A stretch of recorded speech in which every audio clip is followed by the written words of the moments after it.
right, we are back. Union of the Unwanted live. I guess Sam, take it away first, and then Ricky. Can you dig it? Yeah, man. Super excited, Union of the Unwanted. Thank you guys all for joining us. We've put together the best of the best for this very special topic. And the topic is near-death, after-death experiences. And this topic has changed my life and, helped me deal with scarcity, abundance. There are people on this show that have changed how I look at the world and have freed me from the bondage of fear. And I'm really excited that everybody's here. So, Ricky, if you want to take over, it's all yours. And thank you, everybody, for joining us. Yeah. Sam, if you want to get one of Sam's cool shirts and one of these hoodies, check out the unionoftheunwanted.com. You can find links to all our social media accounts. Oh, and Charlie. That's right. What happened, Mike? Huh? You didn't get the memo? No, I forgot. But always be closing, brother. I'll change it. Like Sam said, this is a very unique show in regards to our ability. We have 4 hosts. Sam Tripoli, of course, from Tinfoil Hat Podcast and the 800 other shows he does. And then you have Charlie from Macroaggressions and Midnight Mike from OBDM, and myself, Ricky Vance from Ripple Effect Podcast. And we all have such different backgrounds, and we've traveled in different crowds slightly, so we can bring all those people together and just really spark some interesting conversations. That was kind of the goal, and more or less we've been successful in that. And I'm really excited about this topic because it is a topic that I'm not too familiar with. It's not something that I've dove too deep into, but I'm really excited about hearing everybody's personal experiences, because that seems to be a common theme with this, and just hearing how this topic has changed maybe their perspective the same way that it's changed Sam's. Is there anybody, Sam, that you'd like to go to first, or anybody who wants to jump in first and kind of share? Maybe Alex, you want to kick this off, man? You're someone who's dealt a lot with this, and I'd love to hear your perspective. You've come on my show a couple times, talked about this. I'd like to kick it off with the fucking giant. That's always dude. Yeah, no, yeah, Alex. No, actually, what I thought Ricky just said. One of the things I think is really cool, what you did with this lineup, which is fantastic, is to have the experiencers here. So, like Mike, I was totally struck when, Sam, you had him on and he did the whole thing. And I thought that was amazing. And maybe Leslie will join us. She's supposed to join us in the next hour. And I think that whole story, I think the experiencers got to speak first. So I got to step back from the mic. Mike, Anthony. Hi, everybody. Yeah, I'm Mike Anthony, author of a book called Love, Dad, How My Father Died, Then Told Me He Didn't. I had an experience with something called physical mediumship after my dad passed, which was something I was wholly unaware of entirely until I experienced it. And then I saw something happen, with my own eyes right in front of my face, sitting beside Leslie Kane, who's a journalist for the New York Times, who will be here in a bit. The thing about physical mediumship is that there's no question about this. It's unequivocal. It either happens or it does not happen. It's physical in nature. And everyone in the room experiences it or they don't. And I saw something happen 5 inches from my face multiple times that entirely upended my sense of, reality. Before I became, I'm an actor. Before I became an actor, I had intended on being a science teacher. So that's what I went to college for initially. And, the mainstream materialist scientific paradigm says that what I saw is absolutely impossible. The smartest. Hey, Mike, yeah. Can I just jump in? Because when you did the show with Sam, one of the things that blew me away, because I had read Leslie's book, and I hadn't remembered this part. Talk about the hand, because that's going to blow people away when she comes on. Just, you were there.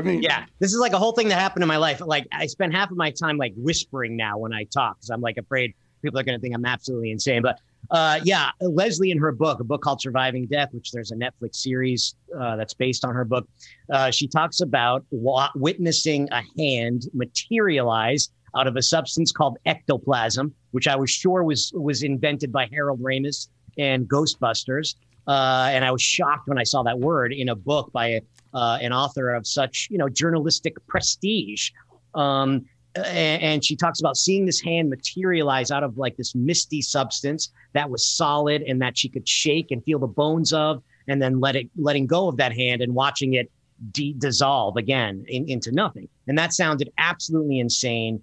Less than a year after reading that in Leslie's book, through a crazy set of circumstances, I was sitting in that same room in this small town in England, watching that hand form with my own eyes multiple times.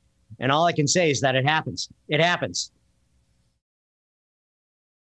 Pretty amazing. Rosemary, would you like to jump in? Because you came on my show Zero and you told an incredible story. And, we kind of connected on, I have children. And when I think about passing on to the other side, you kind of brought some clarity to that about how you don't necessarily think about it. And maybe you meet people more and more along the way. But would you like to jump in, Rosemary? Absolutely. I'm trying to compose the Reader's Digest version and do this as succinctly as possible. Briefly, my story started, well, I was a writer, wrote 9 books on architectural history, had a pretty good life, married to an attorney in Virginia. And, I thought we had a great life, he was a litigator. Everything seemed to be going well. Came home for lunch one day, sat down in a chair in the backyard and put a gun in his mouth, ended his life. And being a sensitive writer type, I pretty much lost my mind. Thus began a descent into hell.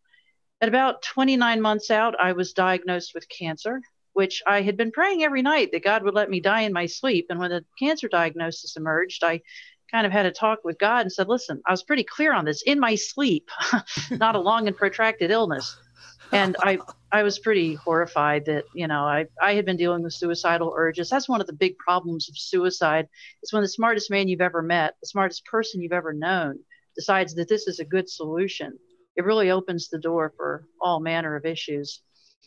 So I had a minor surgical procedure. It went wrong. It went bad or wrong.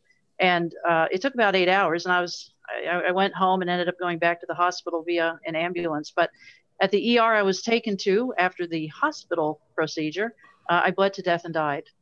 And I died. It was really quite a thing.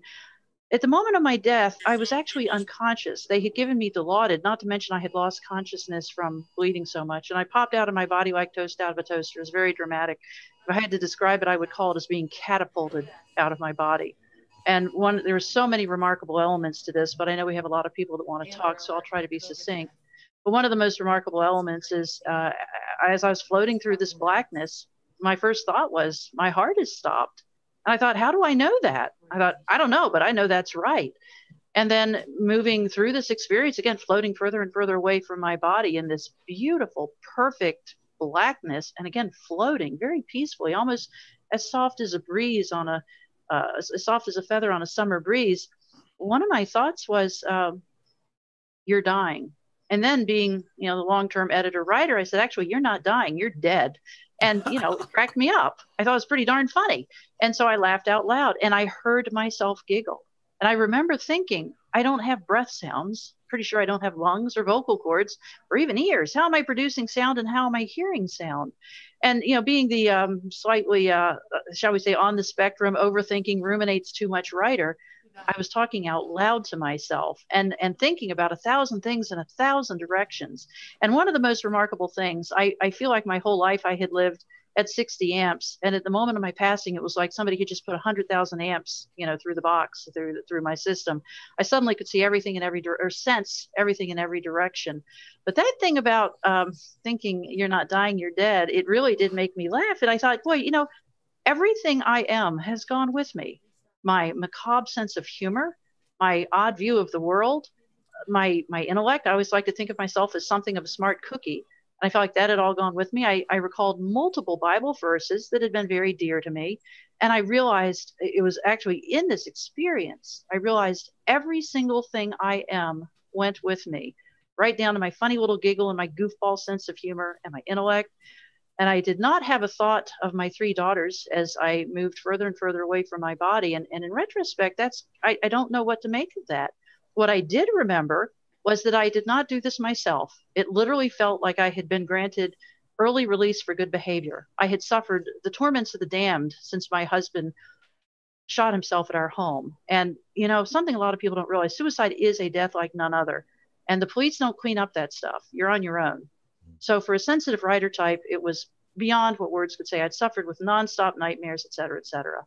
So one of my thoughts was, it's over. This hard life, this horrible experience, it's all over. And I thought, I didn't do it to myself. Despite 29 months of being sorely tempted to end my own life, I got away clean. And I thought, in retrospect now, I do realize it's pretty remarkable that even in death, my husband's suicide was still on my mind. And also because of the cancer I'd been facing, I was supposed to start chemotherapy and radiation treatments, daily radiation, once a week chemo. And I thought, I'm out of that. That's not going to be a problem now, is it?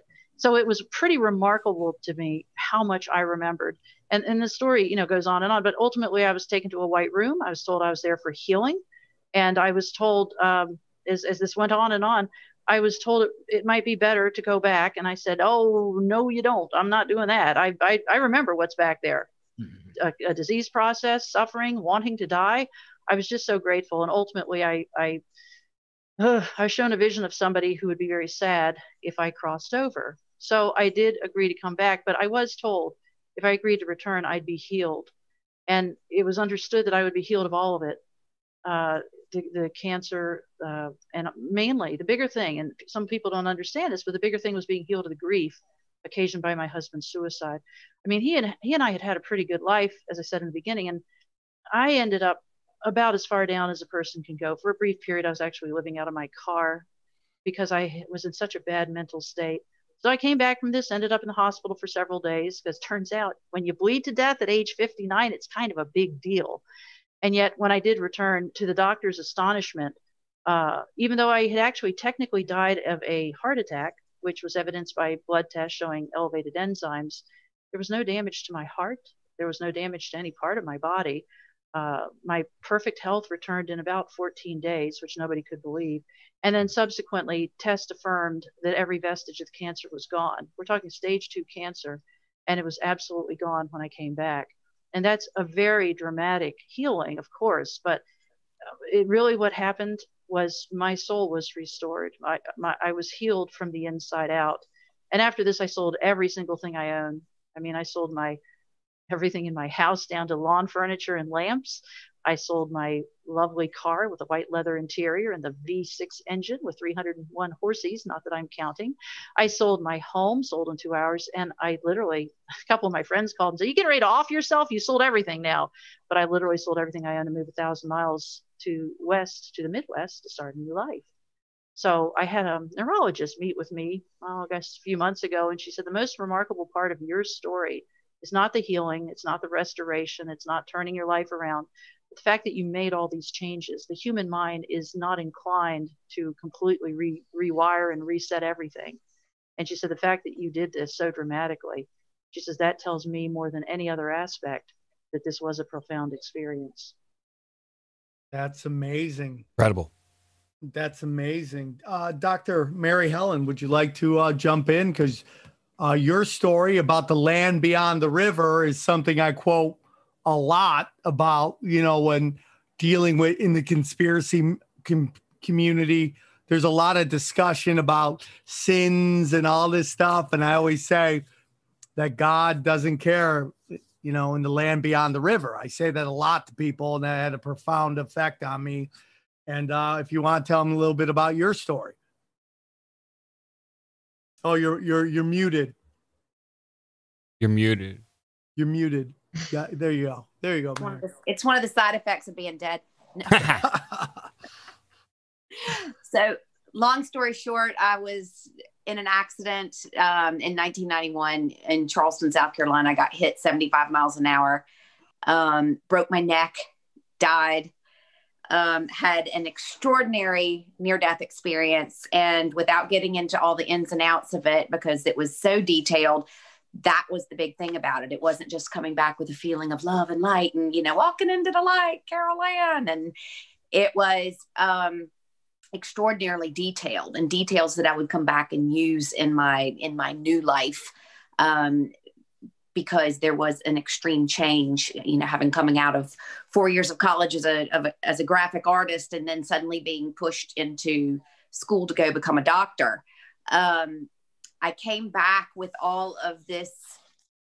Mary, I don't want to cut you off real quick, but I think there's some extraordinary stuff that you're kind of jumping over. Sorry. I want to tell you how to tell your story, if you don't mind. You tell me. Real quick. The last thing I want to do is disappoint you.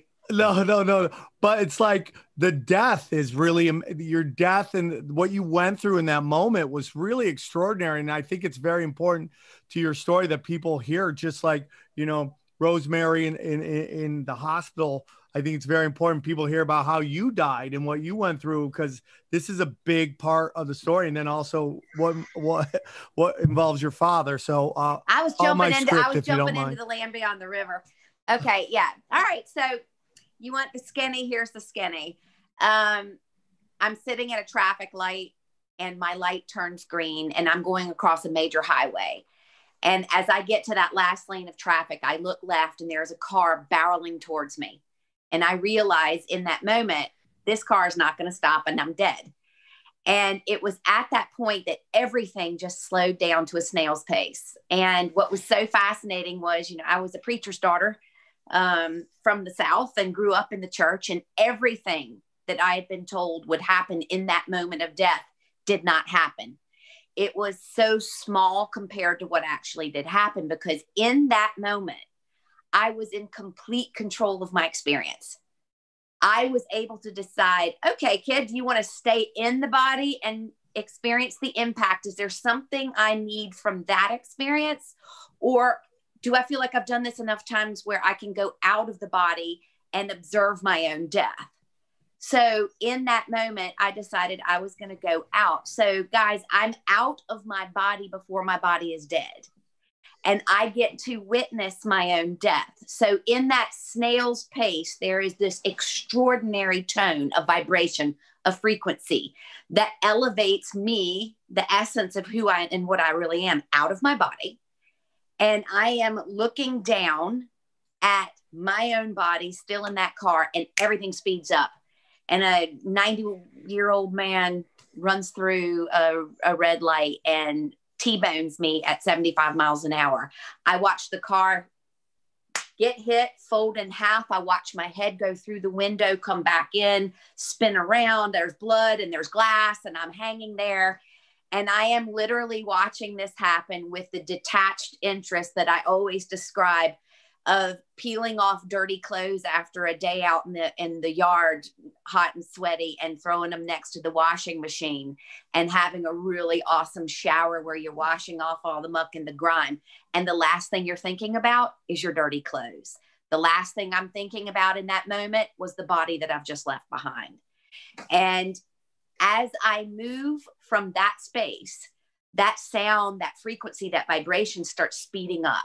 And there is this incredible celestial symphony that is taking place, music and tones that I've spent my entire adult life trying to replicate, that took me out of the space of being still attached to the earth plane and looking at the accident taking place, that now found me landed in a completely different space. And it is there that I had a very detailed experience of exactly why I was there. I had chosen to be there, how it works, how the body works, how the body is there to serve the spirit, how the body is this most incredible piece of work that is designed to walk us through every element of the life that we choose to come here and experience, including all the pain, the sickness, the hardship, the joys, all of it. It was incredible.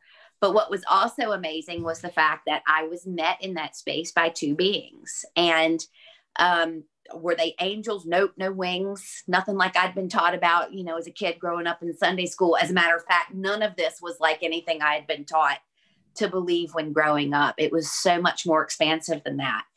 And so in that space, I decided to come back. I knew I was coming back in, and it wasn't anybody forcing me to. It wasn't an upset. It was a, dude, put me back in, coach. I'm in. I know what I'm doing with this. Only when I was put in, they're going, you're not going to go back in the same way that you were, And I'm like, rock on, what's up? And so I came back in with these very freaky abilities to be in someone's presence, not be in their same space, download their hard drive, and I can literally kind of read their story, watch their movie, and see what the hell is going on.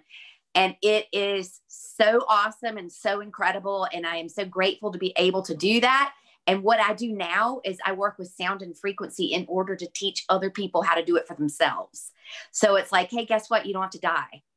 That was the big cosmic joke, is that you don't have to die to learn how to, it's physics. If you can learn how to manipulate the physics and the frequency of every single thing, there is a frequency for every emotional state and every physical state or every spiritual state. And it is accessible to everyone. And that was amazing.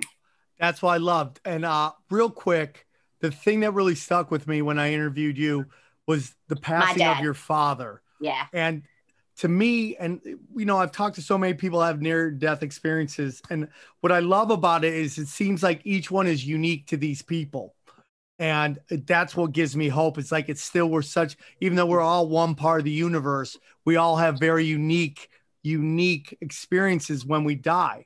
And but the thing that, you know, as these, I call them masters of mankind, I got that from Noam Chomsky, as they try to manipulate us and divide us into these, you know, these identity politics, you know, something that your dad said to you really, like, kind of, for me, just pushed that all away. Blew it out of the water. Yeah, I'd love to hear. Could you just tell us a little bit about that? Yeah, so dude was an extraordinary man. He was called Coach by everyone. Not only was he a minister, but he was also a football coach, great big American football star, big guy, world champion weightlifter. Everyone loved being in his audience on a Sunday because it was all sports related. So he had the best sermons ever. And, but he was very, very, very disciplined, not only in his physical life, but in his spiritual life. And so he was very much so into modern Christianity and everything that means. And so, with that, even though he didn't really force this or shove this down anybody's throat, there was no fire and brimstone. There was a heaven and there was a hell, and there was a divide, and some went up and some didn't. And so when my father had Alzheimer's and he had long since lost the ability to speak, my mother and I were sitting in the nursing home with him, and he'd had a very, very difficult day. He'd been shuffling around. He mumbled, he'd drop his pants. He'd do, all the things that people do with sundowner syndrome. And he, all he could do was mumble. And that's all he could do for months, which was really bizarre, watching someone who'd been such a brilliant orator in his time. And so all of a sudden this one evening, it was late and we were exhausted, and Dad had shuffled around. He'd shuffled to the bathroom, and he would not go down and lay down in the bed because he was afraid he would die. And we thought this was so weird because, you spend your whole life trying to teach people not to fear death and to, that your reward waits for you and all this. And yet when it was his turn, he was petrified. And so on this particular night, he goes back to the bed, and all of a sudden he lays down and he starts reaching up and he's laughing. And my mom's looking at me like, oh my gosh, is this it? And I'm like, no, this isn't it, because there is a very distinct look around people who are passing. And it's not like a light dimmer switch going down. It looks like a fireworks explosion. When someone is exiting the physical plane, it's quite a show. And I'm looking, and that's not there. My dad's light looks the same. And we're just listening, and we're watching him. And all of a sudden he starts laughing, and he goes, I can see it. Now we're freaking out because the man has not spoken in months. He couldn't speak. And I said, well, hey, Dad, what can you see? And he goes, I can see it. It's the land beyond the river, sugar. And it's more beautiful than anything you've ever written about. And I said, great, talk to me. What's going on? And he said, Mama's there. And she looks so young. And I was like, amazing. So he was having an experience. But then next thing, he looks like a deer in headlights, and he just freezes. And he goes, oh my gosh, Daddy's there. And my mom looked at me, and her eyes were like saucers. And the reason this is so important is because according to my father's criteria of those who would get to go to heaven and those who would go to hell, his own father didn't make the cut. And he had done some things that, according to my father's idea of what Christianity involved, and those who would get to go, my grandfather didn't make it. And so he is stunned, because in the midst of this experience, he is sitting there looking at his own father, and his eyes just, fill with tears, and he's laughing, that kind of giddy, happy, crying laugh type thing. And he looks over at my mom and he said, "Helen, I've had it wrong all along. Everybody's welcome here. You can't mess this thing up. Everyone is welcome here." And it, for me, having had a near-death experience and having had so many incredible experiences as a result of that, it was probably one of the most profound things that I've ever had the opportunity to witness. Because for someone who was so deeply ensconced in that physical, spiritual, emotional discipline in his life, to have that deathbed moment where he suddenly realizes, oh yeah, oh my gosh, the veil was lifted. And that idea, that box that he had put himself in order to experience human life and to give his own gifts and to receive the knowledge he received in his experience here, it lifted off suddenly. And it was like he got to remember in that moment, everybody's welcome. You can't mess this thing up. Yes. Such freeing stuff. If anyone want to jump in that maybe wants to talk, please do. I just love it. Now I'm going to talk to Dr. Dave and Carla about them knowing each other through passive life. The thing that I'm most struck by with Mary Helen's story is the fact that, like, likely all of us would judge ourselves and other people harsher than God. 100. That's all done on purpose, man, to get us all to fight with each other. These rules have been put in. They talk that, the United States problem, we're losing, we're getting away from God. I think we're getting closer to God. We're just losing organized religion. That's my belief. And, I want to ask, I've been thinking about this. And if you have that, look at Bill Gates or Klaus Schwab or Dick Cheney, or whoever you think had, like, to use Ricky's expression, just a ripple effect of terrible, terrible impact on the world. And even though they may even think they were doing the right thing, my father, he was not the beacon that your dad was. He had good qualities and bad qualities, but he was so obsessed with justice that he counted on the heaven hell thing to make him feel all right with what these people do to us. And how do you think about that problem, Mary Helen? The justice element, right? Isn't heaven and hell kind of, and whether it's true or false, the purpose it may serve is to keep you on the right path. And to the extent the right path is subjective, doesn't hurt anybody, whatever, mm-hmm. I can get how there's a, just and merciful, all-loving God will mm-hmm. welcome a broader spectrum than we might think. But when you're talking about people who are getting away with stuff that seems like pure evil mm-hmm. on this earth, how does crossing that river get you to a place that you feel is a good place? Well, I think that it's the objective of a good place. It's breaking down that illusion that, light will prevail, good will win over evil and all, and recognizing, and this was a big deal for me, that the earth plane is not set up for that. That's not what we're here for. We're here to find balance. We're here to grow through balance. It's not that light wins in the end. It's not that there is an end to this battle. It's that this plane is actually set up as a playground for growth, where we're going to see that pendulum constantly swing between the dark, the light, the good, the evil. We're always going to see that dichotomy. You want to go somewhere else. You don't go to Harvard Law to learn how to make a cake. You don't come to the earth plane in order to get that White House, with the picket fence and the dogs and the kids and the whole thing. Some people get that, but there's always another storm brewing. And so this idea of what we have set aside for ourselves is what is good, what is just, what is justice, because it's subjective to every single individual, within the confines of certain societies, things that you and I might think are absolutely 100% appalling in their world is just and good. And if those people, you know, are living that way and they choose to believe that, and that's what they are, the box within which they are operating, you know, I became a fan of the boxes because we had gotten into this kind of hierarchy thing of going, you know, well, I'm outside of the box. You know, I work outside of the box. They're so in the box, you know, and it became like, if you're out of the box, you're better than somebody else.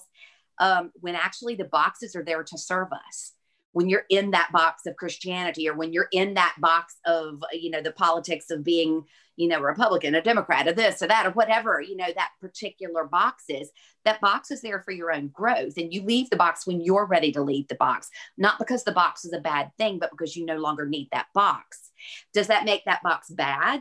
Does it make it, you know, evil or dark because it no longer serves you? No, it just no longer serves you.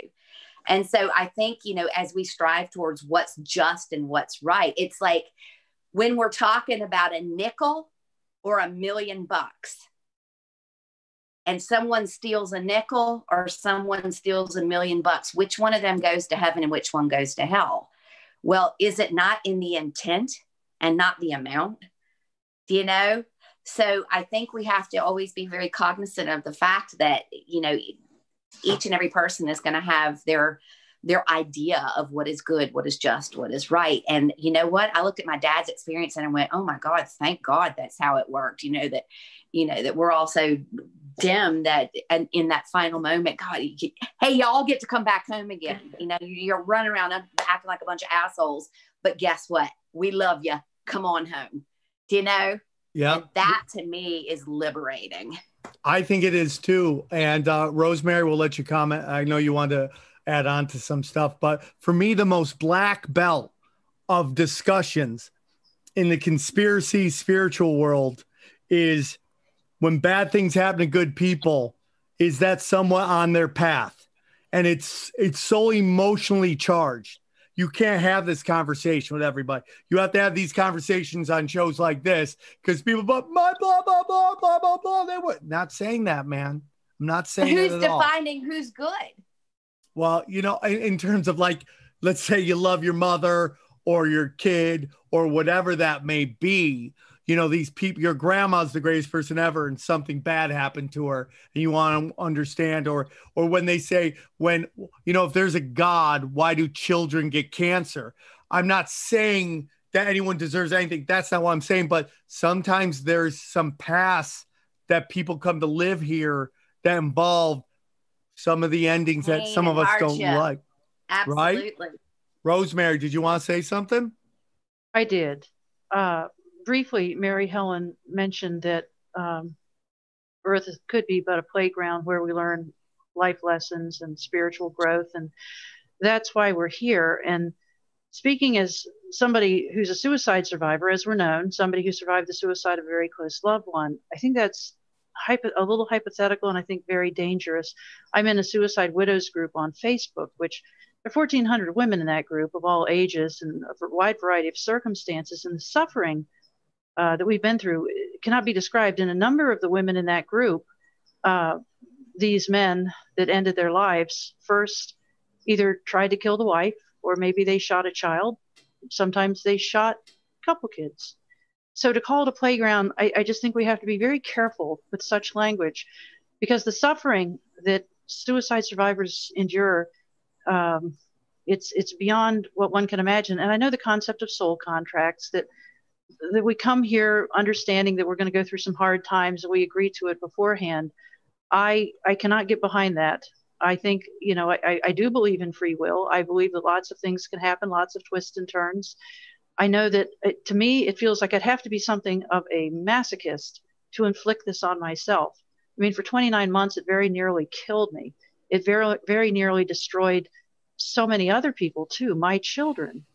So yeah, I really think we have to be careful in this language when we talk about this with others, because my experiences with suicide, I had a very good friend whose husband was murdered by somebody, and it goes on and on and on. These are extraordinarily painful things that change you for a lifetime. And lots of people. They do. But like, for instance, not to cut across, but like when my daughter attempted suicide a few weeks ago, I sat down and because of my own experience, was able to have a distinct conversation with her and go, guess what, kiddo? I will sit with you and I will walk through death with you if that's what you want to do. I can't force you. I can't make you want to stay here. What I can do is I can help you find the help if you want the help, but I can't continuously be there because there are moments when I'm not going to be present. And you're going to have to decide at some stage in your own life, was that painful for me as a mom? Sure, it was. However, I also think it's equally dangerous, though, to go into that kind of state of delineating that that's any different than any other type of death, because in my own death, it is something that a spirit, a soul has the choice when they come in and they incarnate, that they have the opportunity to go there. The same as, it's like calling one type of death more painful or more serious than another. I work with suicide every single day in my work. Every single day. I have seen every shape and form of it, have experienced in my own household. I've been there. I understand that. And my experience and my view of that obviously seems very different than yours. And guess who's right? Both of us. So your perception of how I view that might appear dangerous to you. And my perception of how you deal with that through your experiences might appear dangerous to me. And the thing we have to agree to come to agreement on is the fact that our experiences of that path out, of that suffering, are completely different based on our own experiences. And no one has the right to say that one person understands or doesn't understand that suffering because we experience it in two different ways. That's where I think it gets dangerous. Maybe it's the terminology that maybe calling it a playground. But again, I guess. Hey, lots of shit goes down on the playground. No, I get that. So I can understand that where you're coming from, Rosemary. I don't think she meant anything to be, disrespectful to your experience or anything like that. I just think it's a term that she meant to be where we come down and we're here to learn. And I believe it was you, Mary, that when Rosemary, we had a conversation about people who commit suicide and the contract that you do, and do you have to come back and do it again?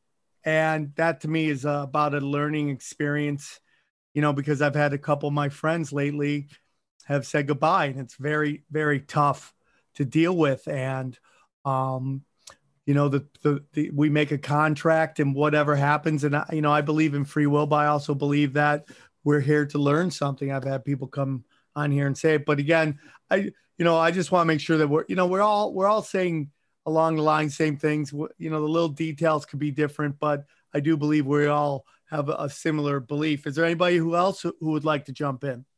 Can I just say one quick thing about that, Sam? Yeah. I was just listening to an interview with a psychiatrist who was discussing a patient of his who was a murderer. This guy was like a stone cold murderer. He was on death row. So he did not kill someone by accident. He intended to kill somebody and killed them. He died on death row, was resuscitated, had a full blown near-death experience. And while he's outside of his brain or whatever is actually happening physiologically, he was able to perceive, he had a life review, like is so often talked about in these experiences. And he was able to see somehow even the murder of that person, which from this perspective, obviously, there's no other way to see that than awful. From outside of his brain, first of all, he's able to see that he's operating with a brain that is not functioning properly. So the idea of judgment from outside of that, he wasn't being super hard on himself because he's operating through a brain that's malfunctioning. And obviously, if you stone cold kill someone, chances are there's something not right in the physical apparatus. But he also was able to see how it was necessary for other things to happen, for other dominoes to fall in other lives, as difficult as it is from this perspective. And he also, like everyone else says, it's almost impossible to put this stuff into words once you're back in your brain again. But anyway, so that just sheds a little bit of light on what it's like from someone who is the bad guy themselves. who goes through this experience, and then they're able to see it from this sort of objective space where they see why they did what they did. They also see that it was wrong. They see the pain that they caused, and they know that they're going to have to deal with that through karma or whatever. Things are going to have to balance out. But that's just another perspective. I think. Birch, would you like to jump in? Then Ricky, sorry about that. Oh, no. I think I was just gonna. I know Chris said he had something to say, and then Okay. Miriam has a personal experience she'd like to share.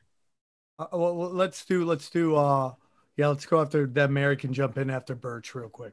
So go on. Hello, you guys. My name is Birch Driver. For you guys who don't know me, I have the Green Knight podcast, and thank you for inviting me on here, Sam. I just want to say really quick, I've heard all of you guys' interviews with Sam, and I love all y'all, and I'm a fan of all of you other guys, Mike and Charlie and Cosmic Keys and Alex. I just love you. And also Grimerica. So I just wanted to say that. So I'm unworthy, but I do have some things that I could say, about this subject. And I think that's why Sam invited me on. So I kind of agree with the idea that it could be that Earth is a school, for our souls, right? But I'm not certain. I also agree with Rosemary, but I'm not certain that that evil is necessary for the school to be effective. It's like there's this society is sick. I guess we can agree on that. Can we all agree that society is kind of sick, right? And so does this sickness need to exist for our souls to get a good experience, and to elevate, I guess, so to speak?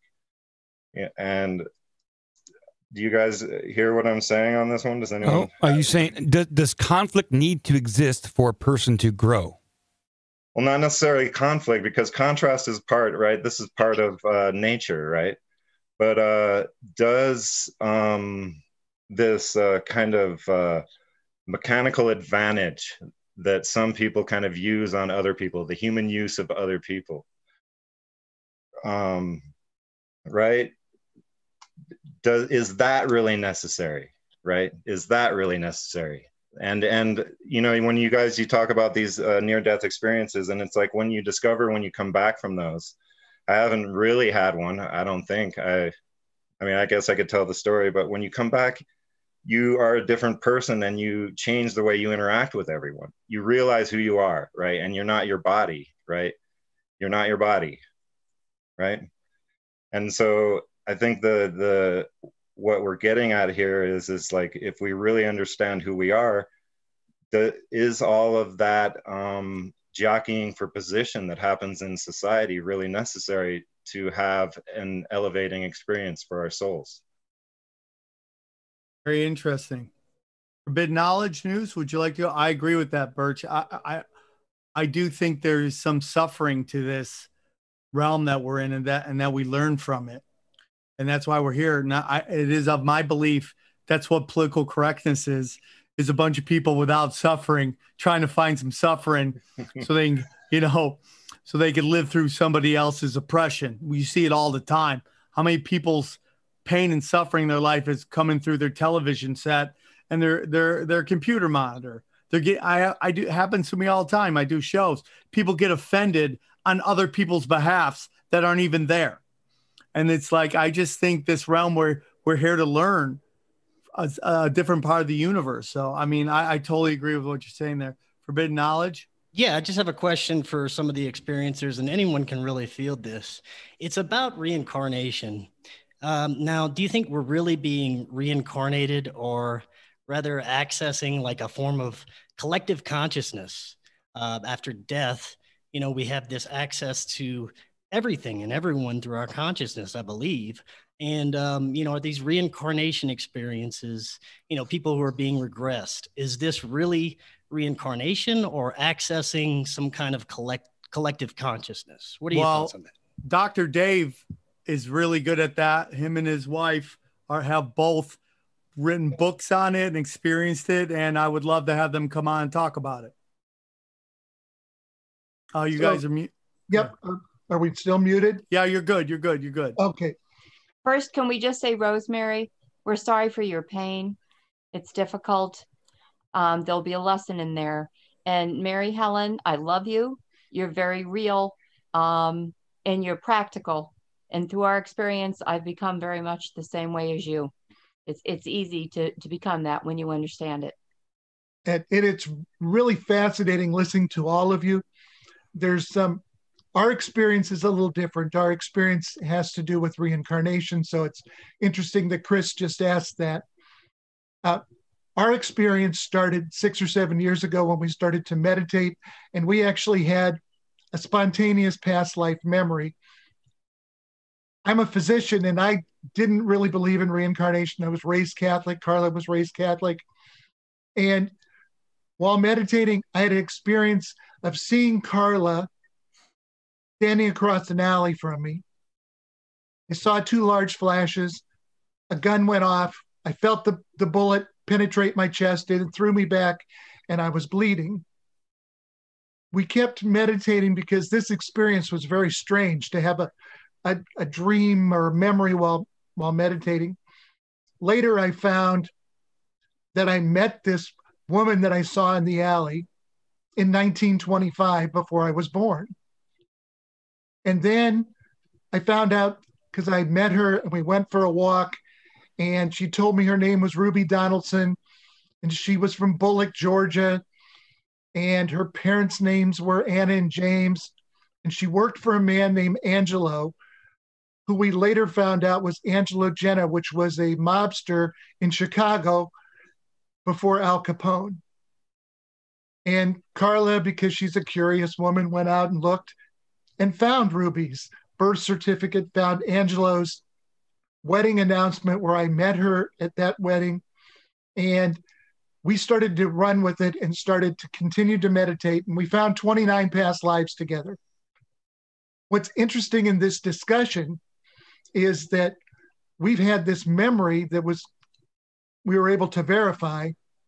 Then we went to look at other reincarnation research, and we found that there are multiple people that have the same experience.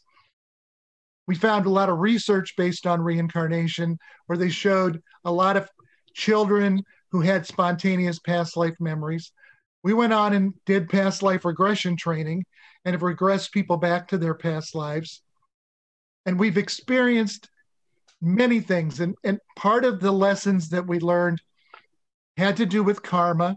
So that might address Rosemary and Mary a little bit.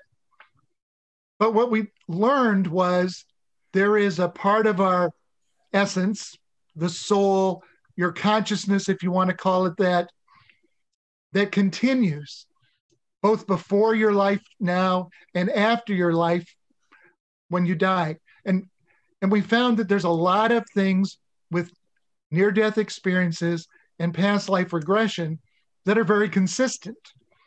So that's really interesting with this kind of discussion, because the past life review happens where people actually have to sit through, watch their past life. Much like Mike said, the murderer has to watch it where he killed someone. And part of that is the lesson to learn compassion and understand what you put somebody through. We also learned lessons about suicide. And of course, if someone commits suicide, they didn't finish all the lessons they had in this life. And they'll probably return to the next life with those same lessons need to be finished. So that addresses some of Rosemary. So when I'm listening to everybody talk, I think it's fascinating because many of our experiences are the same. We find beings of light that occur, whether that's God, angels. We find past life review that occurs both in past life regression and in some near-death experiences. We have places where people are planning what to do when they come back and how that planning works out. And so the experience that everybody has here is somewhat consistent. And there is some part of us that interacts on a non-physical basis with our physical self here. And it's interesting because even as we think about that, part of this physical experience is how we explain things, how we are aware. And maybe we need a physical experience to actually experience anything at all. And so our consciousness may have to come here. Our soul has to come here to learn lessons, to learn experience, to gain something that gives us perspective. And for us, we found that some of the perspective is Carmen. We learned a whole set of lessons, which is live a life without conceit, jealousy, selfishness, unforgiveness, and always make every decision. And the word that I heard many of you say was intention. And so the word is make every decision out of the intention to love. And that was our experience. And we found many lives, some of which we were horrible and some of which we were wonderful. And we found that we live on each and every side of every situation. We found ourselves as kings and queens, black and white, Protestant, Catholic, Jewish, Muslim, Shinto religion in China or Japan, but China, those kind of things. So we've actually lived on each side of every sort of issue you could think of. In fact, we have a past life where we were the Scottish fighting the English, and I died in the Scottish War, reincarnated. The war lasted so long that I actually fought on the English side. So we find out that conflict is important, but we literally find we're fighting ourselves. So you won no matter what side you're on, right? You won no matter what side you're on. Anybody want to jump in? Feel free. Can I just wanted to. Oh, sorry. Go ahead. No, go ahead. After Mike, Miriam, if you want to jump in and share your story. I just wanted to address quickly forbidden knowledge, that the question directly you asked, is there a way to know that this is not just information we're pulling from the Akashic records or the 0 point field or whatever terminology we want to use? I don't think there's ever going to be a way really to 100% address that. But to me, there is some evidence that logically points to it not being that. And that is to specifically stick with kids who have spontaneous memories of these lives. So hypnosis is not involved unless you consider maybe like playing a form of hypnosis.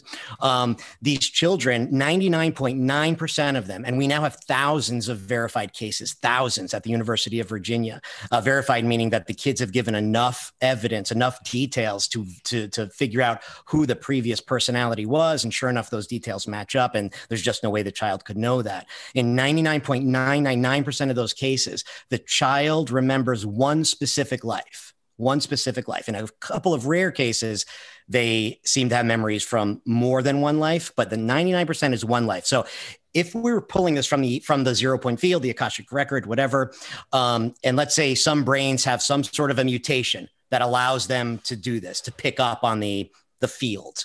It doesn't seem logical to me necessarily that it would pick up just one frequency and that's it. Why wouldn't it pick up multiple? Why wouldn't they have maybe other psychic sort of abilities? Instead, they tend to have just this one specific life that they recall, and often it's very emotionally that they recall it. It's not just details. It's not like they're just picking up details from the field. Sometimes these kids are like begging their mom to be taken to their other mommy, like crying every day for a year sometimes. So to me, some of that tends to point to it being something other than just picking up information from the universe. The hard drive is being written over. I had a child who didn't speak to me for 2 years because she wasn't black. and Mike, it's really interesting. That's the truth.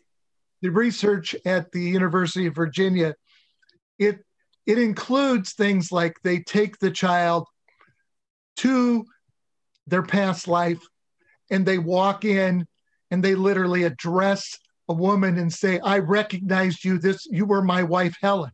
Yeah. I mean, and so it's not that kind of it's a memory that can't be just generally picked up because they actually remember the details of that life, the people in that life. Mm-hmm. I know there's a story that I always am amazed at when a young boy runs into the house and runs upstairs, says, I buried $4,000 under this plank of wood. They pry it up and there's $4,000 and there's no way a 3-year-old knew it. Yeah. That's not something just picked up from an Akashic record. And if you're looking at how all this works, if you look at some of the science of it, you find that the subconscious records everything in this life, such if you touch something that's hot, the next time you touch something hot, you pull back faster. If that same conscious stream that's in your soul, your subconscious, continues to follow you, which all these NDE people, all the past life regression people, all the spontaneous memory people, it seems that there is something that exists that is actual, that exists when you do not physically exist. And that part that all the NDE people have, that we have, that these kids have, is some part that continues to follow them in their subconscious from their past lives. And they don't necessarily remember it. However, maybe that's what the deja vu is. Something from a past life jumps in and you remember something. That's also what that experience is when people have, say, I'm very scared of the water. They find out that they've actually drowned in a past life. And so they want to avoid water because they want to avoid drowning again, just like you want to avoid being burnt by something hot again. And those traumatic experiences are the ones that are the easiest to remember. There's an article called Inheriting Father's Fears, and it has to do with the mice experiment where they spray basically a synthetic scent that natural world, and they would shock the mice. And then for generations afterwards, the obviously it's children and it's children's children of the mice would have a panic experience every time they would smell that scent without ever being shocked. And what they basically, the conclusion was, they believe that they weren't just inheriting things like the physical nature of your appearance, like the skin color, eye color, all that type of stuff, but actually trauma. And you can inherit all types of things, and we don't know how many generations that could go down. So like you're talking about experiencing or having some memory in your subconscious deep in there, not knowing where it came from. I mean, that could come from grandparents, great grandparents, and who knows what we're inheriting. Yeah, so that's interesting. Yeah, Ricky. And building on, I'm sorry if I could jump in. Sure. Let me one thing. They're actually doing studies right now with what few Holocaust survivors and or what memories maybe following family members that survived the Holocaust. And so there are some Jewish people that are undergoing these studies, trying to figure out if they actually do have trauma that has followed them many generations later than the Holocaust. And what I think Ricky was saying. Oh, Rosemary, yeah. Yeah, what Ricky was saying about this can persist for generations. The trauma can go down through generations. That is, I read about a suicide near-death experience. Somebody came back from that, and he survived. He came back to tell the tale of his experience with trying to kill himself. And the story he told was he was shown, if you complete this act, it will change your children and your grandchildren. Their lives will be riddled with drug addiction and multiple issues and trauma and problem and so forth. And that's what I'm saying. The suffering isn't just limited to the people in the blast radius when this happens. The suffering goes on and on and on. And I think it'd be great if we could choose not to suffer. It'd be great if future generations could choose not to suffer. But yeah, it's a hard sell for me that we sign up for this. It's just a mighty hard sell. Well, it's similar to cancer. My mother-in-law died of cancer, and they would always talk about how like the whole family ends up, dying with her, when you go through that. And it's true. Like my wife, everybody just felt like they were all just sick and dying. And it's like you said, it's not just the person, but it affects everybody. Same thing with a suicide attempt, even if you think it's just this selfish act, but it's selfish because of the fact that you're affecting not just the people that love you and the people who miss you, but you're affecting those people that they interact with, because there's going to be some trauma that's going to have some effect on those interactions. So yeah, I mean, it's all super interesting. I know I've been calling on Miriam for about an hour now. Miriam, do you finally want to jump in? Oh yeah. Hi, everyone. Thank you for having me. And for those who don't know me, I'm an investigative journalist, best known for directing the film Vanishing of the Bees, now narrated by Elliot Page, and I'm also a functional medicine consultant. So it's nice to know that there's no cancel culture in heaven. And when I started studying NDEs and OBEs and reincarnation, let's remember for the audience, I'm sure you guys all know that it was removed from the Second Council of Constantinople because then people would have ample chances, the church can control the people, so they removed reincarnation, arguably. Now, of course, the Ministry of Truth is trying to say that that never existed. So before I jump into my NDE, I had a spiritual awakening at 13 when I went to Sunday school and learned that Mark was a boy in our class was hit by an 18-wheeler and dragged across the street, and then eventually was in a coma, and then he died. And I became obsessed at 13 listening to Art Bell and trying to do out-of-body experiences. And I got really close. And then as I was doing it one night, I heard a voice saying someone else might come in to your body. And that was not a 13-year-old's thought. And it freaked the hell out of me. And I stopped doing it. The boy that died, I would commune with him and talk to him, ask him where he went, and ended up having lots of magical experiences.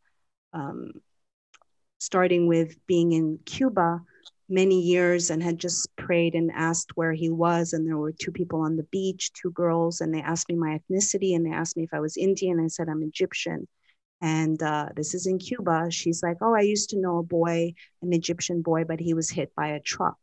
And it turned out she was in his class, and she got to tell me about the memorial. And then flash forward, I was 29, and my height of my what's it called? Your 29 in astrology, your Saturn return. And I was outside of the Bodhi tree, and I was hit by an SUV at 35 miles an hour, and they dragged me into the adjacent. So I left my body and I became nothing and everything. And I heard the words noti setom, which I'm not pronouncing, but it's know thyself.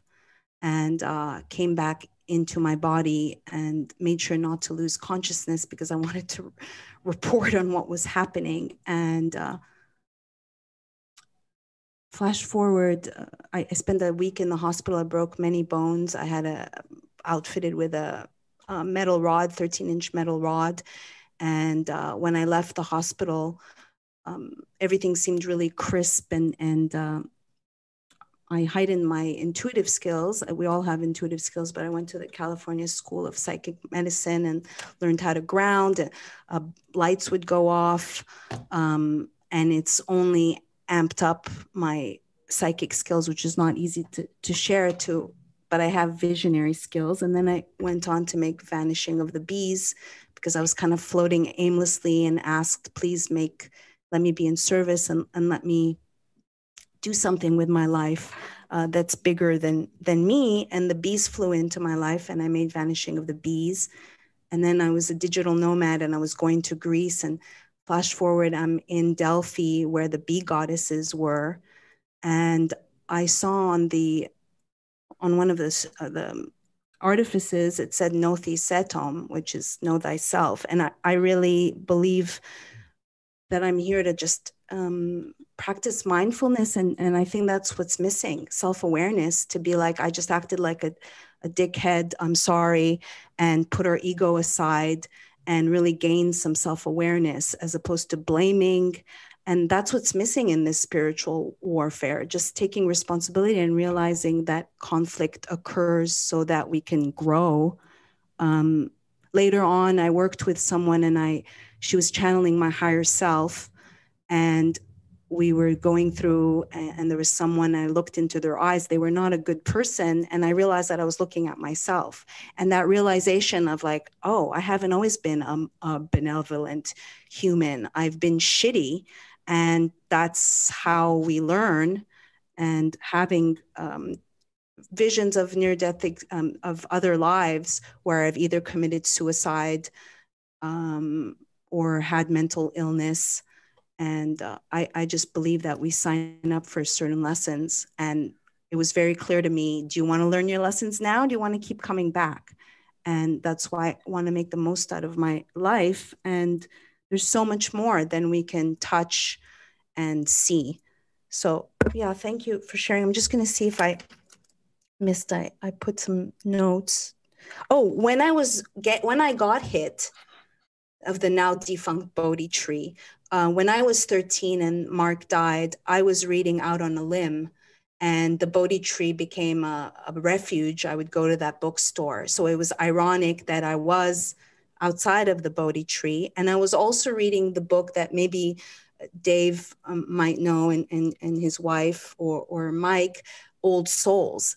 And the irony of this professor who comes from Montreal, where I'm from, was going to these battle zones like Lebanon and speaking to these children that would say, "You're not my mother," or "I was a mechanic," and would then be gathering anecdotal evidence in different places, just making the possibility indisputable that these kids had come back. And so that was ironic that that happened. So yeah, that's my story. Thank you. I love it. I love it. Peter, do you have a story you wanted to tell as well? I do. I want to start by saying that one of the aspects of near-death experience is that everybody comes back with partial knowledge. Nobody comes back with the whole picture. It's impossible for any human being to contain the whole picture because the divine is unlimited infinity. And that kind of knowledge is beyond our brain's capacity. And so any conflicts that we have as near-death experiences or mystical experiences of other kinds is basically because we have limited capacity inside our brains. It's not because our souls don't understand, it's because our bodies don't have the capacity to understand what our souls know.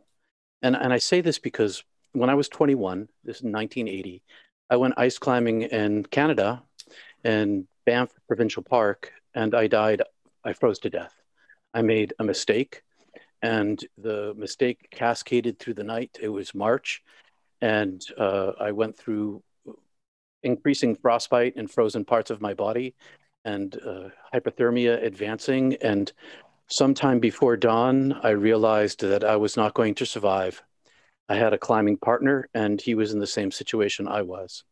And we were about 150 feet up from the bottom of the climb, and the rope was stuck. And I realized that I was going to die there, and there was nothing that I could do about it. And so I had been not in a panic, but I had been emotionally stressed to an extreme all night while I kept my head level in order to drive myself forward for survival. And when I reached the place in my hypothermia with the rope stuck, that I opened my coat, and because I was hot, I knew that this was a bad thing, but I did it anyway. And a peacefulness came over me. And I was suddenly not afraid of dying. And I began to fall asleep. And I would fall asleep, and I was harnessed into the mountain. I would crash against the mountain and stand back up again because I was on a ledge. And this last time I stood up, I went through, my peripheral vision became like a spotlight on a stage that went from a wide space very quickly to a narrowing down of my vision into a pinpoint, and then it went black. And when it went black, I expected to fall asleep, but I didn't. My consciousness remained awake, and I didn't feel myself fall, and I couldn't understand what was going on. And the mountain in front of me vanished, and my vision expanded, and I saw a vast eternal darkness that stretched into infinity. And far in the distance was a pinprick of light, far, far, far in the distance, eons of distance away from me. And it illuminated instantaneously, and it rushed toward me faster than the speed of light. And it filled my vision as it came to me, and it communicated to me telepathically, "I'm taking you." And I resisted. I was like, "No, you're not taking me. I don't understand what's going on, but I'm staying here."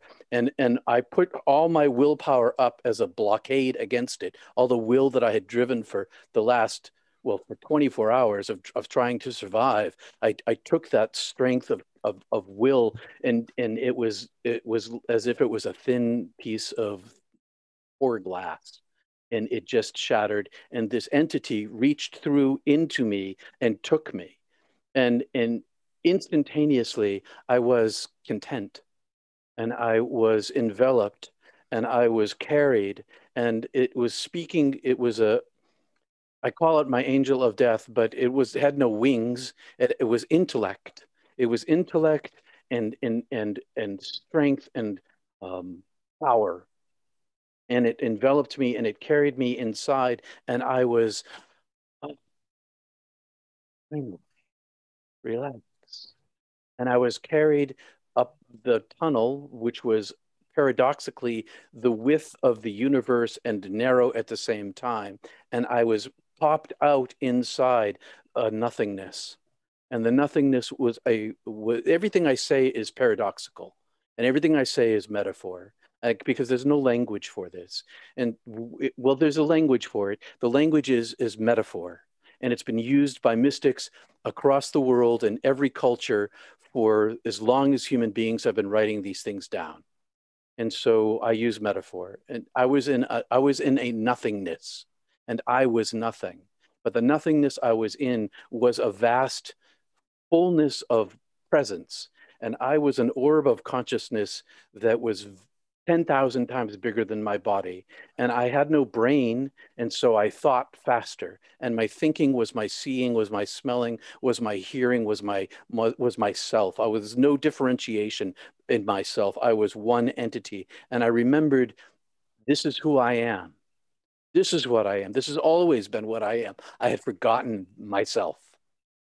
And as I was there, there was a portal that opened in front of me, and this portal was light, and it was flowing light, and it was liquid, and it was transparent and translucent and solid at the same time. And I could see into it, and I could see this vast distant tunnel that's stretching off into the distance. And I knew that I was to be called into this. And I felt a compulsion and a desire to touch this with my being. And I touched this with my being, and it flowed into me. It flowed into me, and all life, all living, all intellect, all knowledge, all beauty, all joy and absolute understanding entered into me. And all these things I describe in a chronological order, but they all happened at the same time. I was in a place of timelessness, and it wasn't timeless like it was timeless like the eternal now, but it was timeless like all time that could physically exist in all of the multiverses, all moving forward and backwards and looping and twisting all in one place at the same time. And I went through a hell, to swing this around to where we began this. I went through a hell of my own making. I went through my life review was to experience all of the suffering that I gave everyone in my entire life from their point of view, as they experienced it, as I gave it to them, only it turned out that it was 10,000 times greater than I thought it was when I gave it to them, only I didn't give it to them. I gave it to myself. All of the pain that I gave away in my life, I gave to me. And meanwhile, as my life review was going, and I was judging myself as guilty, but not because of what I had done, but because I could compare myself to the infinite love that was speaking inside me saying, I love you. I made you. I've always loved you. You are my beloved. I forgive you. I love you. I love you. I love you. And the love that I had given away in my life and that I had collected in my life allowed me to turn to the light itself. And in the instant that I turned to it, I became that. I became that.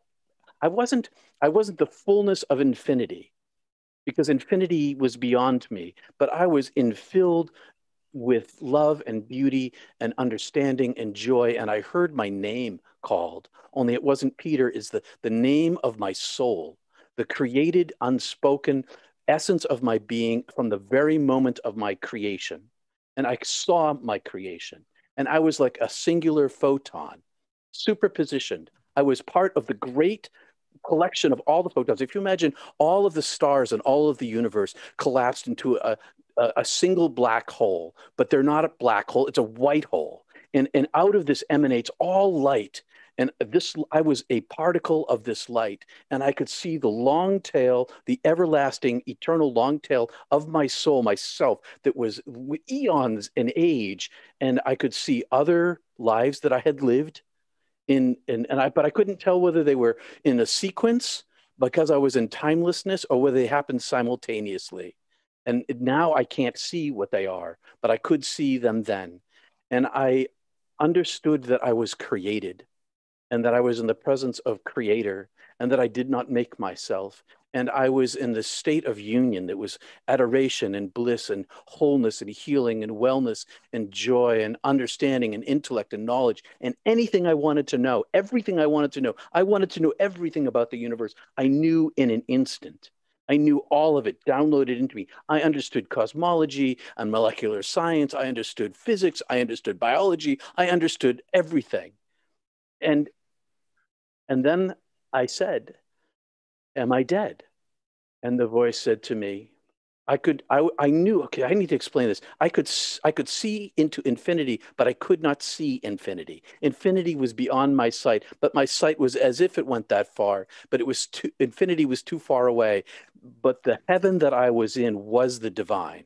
There wasn't a separation. Heaven wasn't a place. It is the divine being. It's the body of the divine being. And it was very present to me, but I could not see any form of it.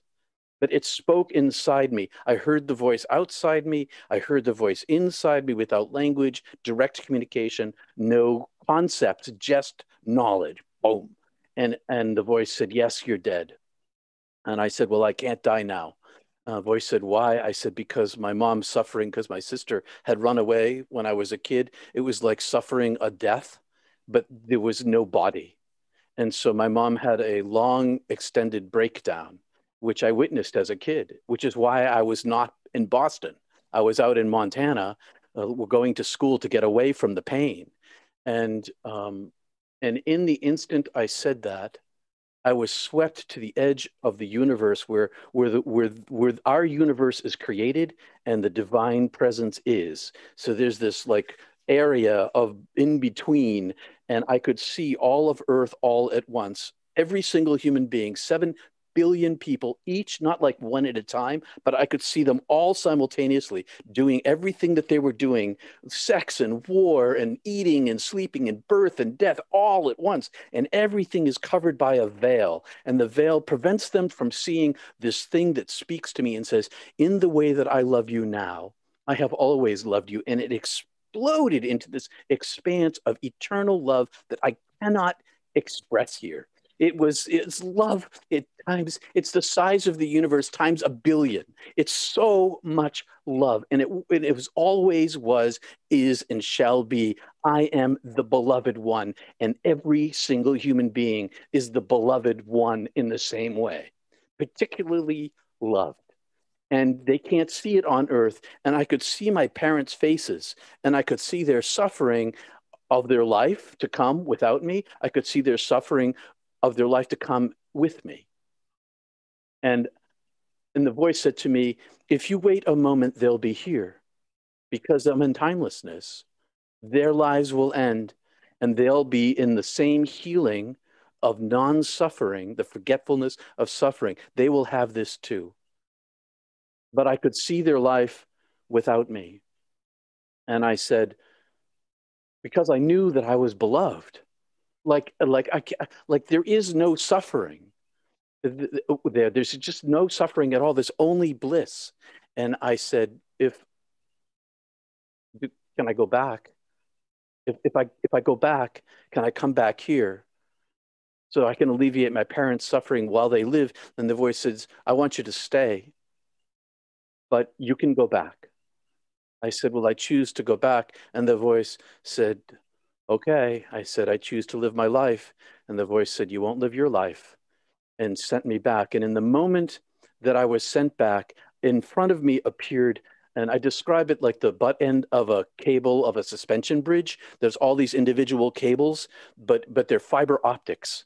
And there's a million of them. And in the very center of this cable, of all these collection of thin wires, is the divine light itself. And it's intensely bright. And it expands to shadow at the far edges. And I was told to choose your path, choose your entry point. And in an instant, I had to make a choice. And I remember thinking, wow, I like my bohemian life. I want to write. I want to live a life of an artist. I choose this entry. And it wasn't in the divine presence center. It was off to a corner of it, just above it on the outside. And I entered into this and I saw all of the probabilities of my life, not just on the journey that I'm on, but all of the probabilities that I could have had and all of the paths that were presented to me.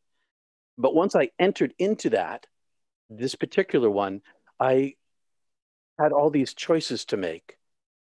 Once I entered into my life, and I'll come back to that in a second. And the next thing I knew, I came down this tunnel and I got reduced into size and crushed and smushed and shoved and twisted and put back in my body of pain. And I slowly came to consciousness with the first experience of understanding suffering, because my feet were literally blocks of ice. My feet were frozen solid. I still have all my toes, still have all my fingers, but I suffer frostbite.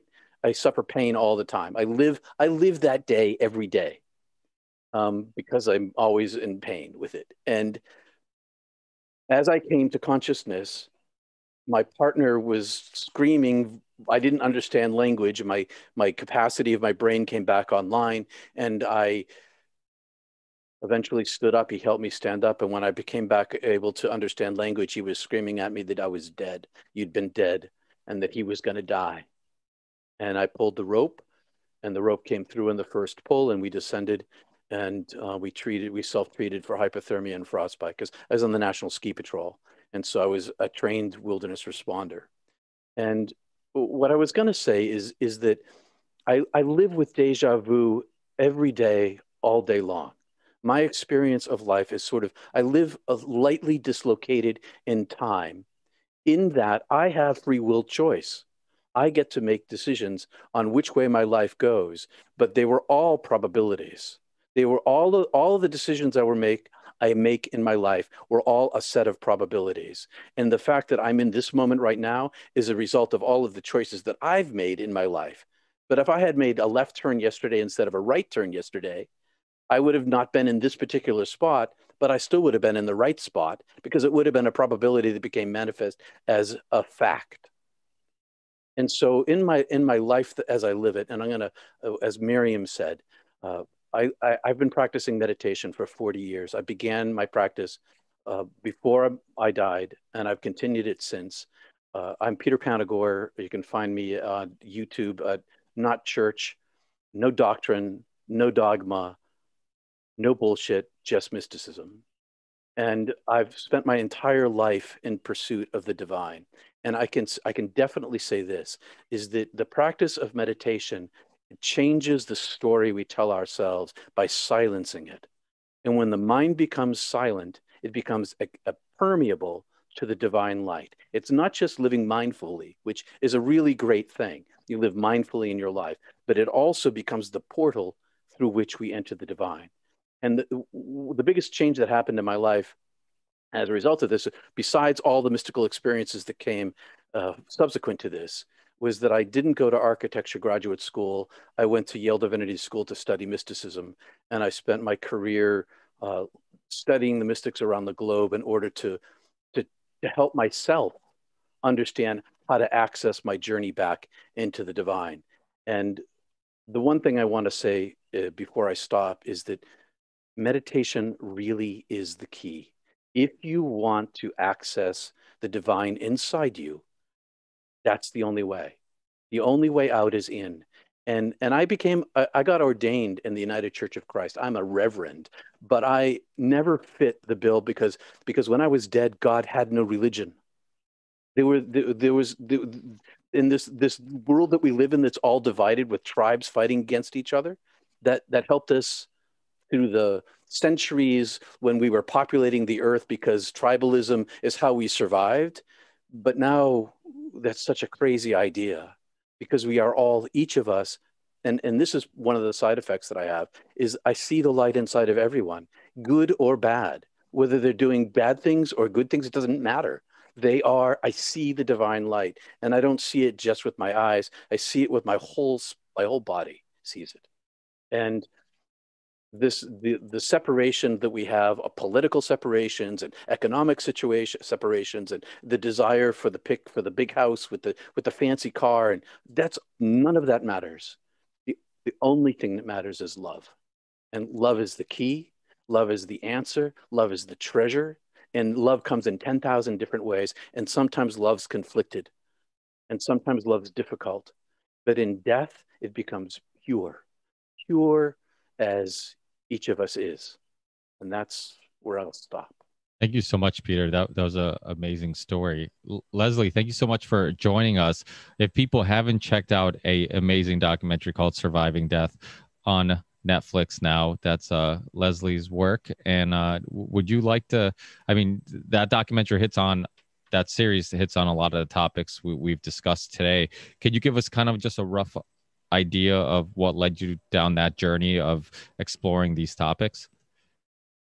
Yeah, I'm just kind of still reeling from listening to Peter. That was really profound. And thanks. I just feel privileged to have heard all of that. What led me down that path? Well, I don't know if you all know that I've been reporting on UFOs for more than 20 years. And sort of in the background of all the time I've been working on UFOs, I was also very interested in questions of consciousness and survival, but from a journalistic perspective. I'd spent so much time with UFOs, and then I was with a close friend who died, which was a very empowering, a very powerful experience for me. I had a lot of questions about consciousness. I've had them for a long time. And after exploring the question of, are we alone in the universe, at least in the way I explored that question, this sort of seemed like the next natural question for me to jump into. It's also because I was given the opportunity to write another book, and this seemed like the topic that I wanted to explore. So it's just something that I've really been interested in a long time. And the way I got into it was through the door of the work of Ian Stevenson and Jim Tucker, who were studying cases of small children who remembered past lives that were then verified to be accurate. And that really piqued my interest, because in approaching this as a journalist, that was very black and white. I mean, they said these things, they were documented. Nobody knew anything about anything that they were talking about. And then afterwards, they find out that it was all accurate. And these cases were just remarkable in terms of evidence for reincarnation. And that really got me going on it. So, yeah, I mean, I don't know if that answers your question, but and then the book was also there's a lot of research in it from a lot of different areas, but it was also very personal for me because things happened to me while I was writing the book that kind of took me on a personal journey as well, which I brought to the book as along with the research. And then it ended up in this series on Netflix was based on my book, but it's quite different than my book in a lot of ways.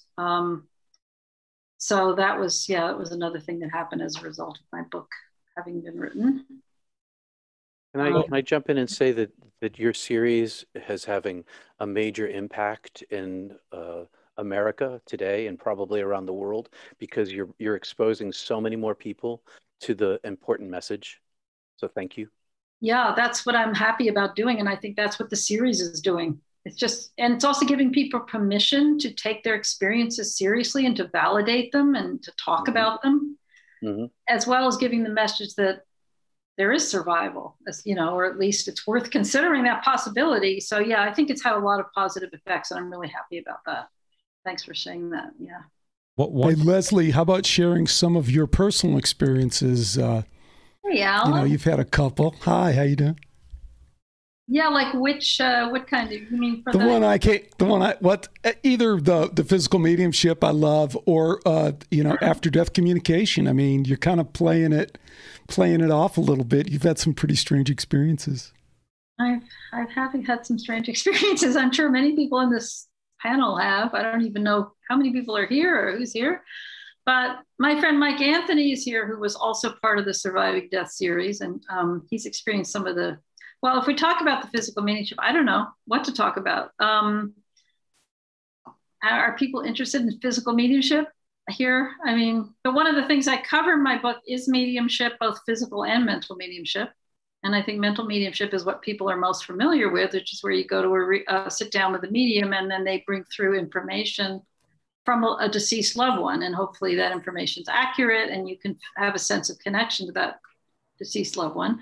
And then there's another kind of mediumship called physical mediumship, which is much less known, where the medium actually goes into a trance state and physical manifestations occur in the room. And it's with a group of people. And I worked with this one medium in England called Stuart Alexander. The problem with physical mediumship is there's a lot of fakery and fraudulence and, you know, things that are kind of on the borderline of that. And it has a very bad reputation throughout history, but I don't think most people know that there have been some amazing, well-documented and very authentic physical mediums in the past who have been documented by Nobel Prize winning scientists and people like that.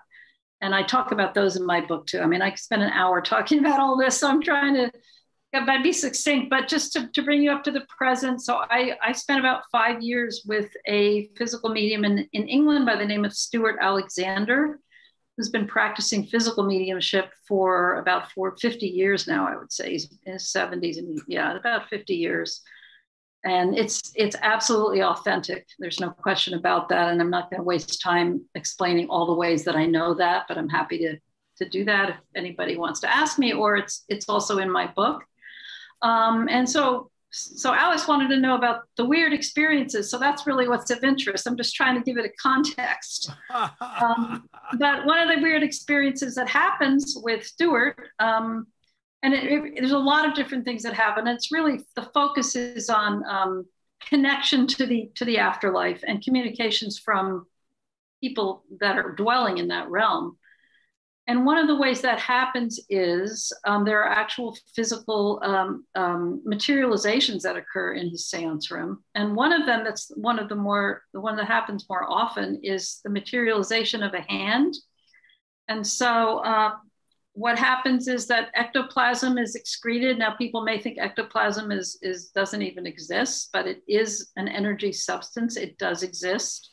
And I've seen it. And Mike Anthony has also seen it. And it's been documented to exist. So what happens is the ectoplasm will come out of the medium. And in this particular case with the hand, I'll tell you exactly what I've experienced, as have many others, is that I'm sitting on a table opposite Stuart, who's the medium. And there's a red light. The room is dark, but the table is lit up with a red light. And you can see a cloud of ectoplasm come over the top of the table. Sort of looks like water almost. And you can actually see it. It starts to get digits. And then you can actually see it kind of morph into a physical hand. And then it bangs on the table. So you know that it's physical. The other thing that happens is I'm able to actually hold that hand. So I was able to hold this materialized hand and touch it. And it felt like a human hand, although it was large and very, very soft skin and very warm. But it's just like, it's a materialized human hand is what's happening in there. And then, so yeah, you can see it, you can touch it, and then it retreats back off the table and kind of morphs back into the ectoplasmic substance that it was originally. And it is an amazing experience. And it is weird, like Alex said, but it's real and it happens. And it's been happening in his seance room for many, many years, and many people have witnessed this. And it's pretty amazing to touch a materialized hand. The spirit being whose hand it is talking to you while this is happening through Stuart and explaining that this is his hand, and he's telling you when you can touch it, and you've got to be very careful to do everything the way so that you're not damaging, doing anything you shouldn't do that could be dangerous. So it is the hand that belongs to somebody who is speaking through Stuart, who everyone in that seance room knows. He's a personality named Walter, and everybody knows who he is. And so this is him manifest. He's putting his etheric hand into the ectoplasm and then creating a physical hand that can be seen and touched. So I don't know if that's weird enough for everybody, but that's one of the experiences. Something that's really interesting, hearing all these personal stories, something that I find really fascinating is how similar they are to people who do psychedelics like DMT. And there are some people who talk about how when you die or you have near-death experiences, your brain will actually release DMT. And I mean, I don't know if anybody knows anything about those type of things and if it's related. I feel like this is the whole reason that I'm here right now. But what, psychedelics? Well, I've had a near-death experience. I've had a couple of them actually. I have no reason whatsoever to be here right now. When I talk about it as I'm in the bonus round, and I have been for at least 15 years, if not 25. But the parallels are immense, and I really wish Mary Helen was still here, because the first time that I died, it was an overdose. It was a heroin overdose, and I was gone for almost a minute, like full minute, no pulse, no heartbeat, was resuscitated back, and there was no like walking through a tunnel, there was no bright light, there was no seeing loved ones or anything like that, but there was a tone. And I like, in my whatever there was left of me, felt compelled to follow the tone, like try and find out what it was, get to wherever it was emanating from. And when I felt like I was getting close to that point is when I came back into consciousness. That was the first time. Between that and the second time when I had a near-death experience, I had complete ego death and soul rebirth through DMT, and through ayahuasca and a couple other psychedelics as well, because options. It was more, I guess it was more, I was more aware of what was going on, and I was there wherever there is longer on the DMT significantly, because 10 to 12 minutes of that versus short of a minute of the actual death, you get a little bit more time to think about what's going on and absorb it. I'm fascinated by the tonality concept and the different tones that I really would like to follow up with her. But there's an all-encompassing sense that you're being given a lesson, and I think that for some people it's perfectly clear, and some people can come back and describe it 100% detail. For other people, it takes a lot longer to be able to put it all together, even to be able to come out of this sort of shock that you're in when you receive something like this or you go through something like this. Yeah. Just to say one other thing about that, we have lots of people who have died while on a psychedelic. So, for instance, a young man who was on LSD having a terrible trip, and he died. He fell face first and died.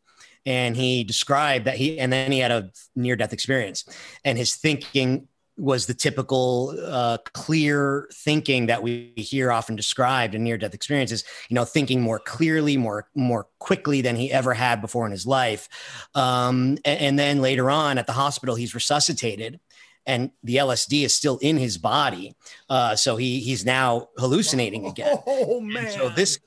So he goes from a hallucination to dead, to hallucinating again. And later on, he described how he could very clearly tell the difference. It was very stark, the difference between his hallucinations and this near-death experience where he's dead and out of his body and very clearly perceiving everything that's going on. Bruce, did you have anything you wanted to jump in on? I know we've talked a little bit about life and all this stuff. And anybody else, Cosmic Keys or Graham, if you guys want to jump in, you guys have been kindly waiting. So if you have anything, but Bruce, yes, want to jump in? Thank you. I am just so intrigued about, and I've studied a lot about this. I haven't experienced anything like this. How the conclusion of how empowered we might be to an extent that regular life and regular folks don't discuss, and we can through these stories, how playfully we should be living, and the power to take from it is possibly embracing 100% responsibility to imagine in ways bigger than it's possible, because it's the kind of knowledge that we can't know with these brains, how much having a human life is intentional. I'm going to fight to frame this into a question that might be picked up by those who've experienced things and thought about it longer than I have. But whether we are the one and only spirit that is infinite and eternal and love and unharmable, at playing a human life for the fun of it, or individual eternal spirits that take on a human life as the challenge that it is fascinating. Either way I look at it, it comes down to 100% responsibility for having a human life and 100% responsibility for all that happens.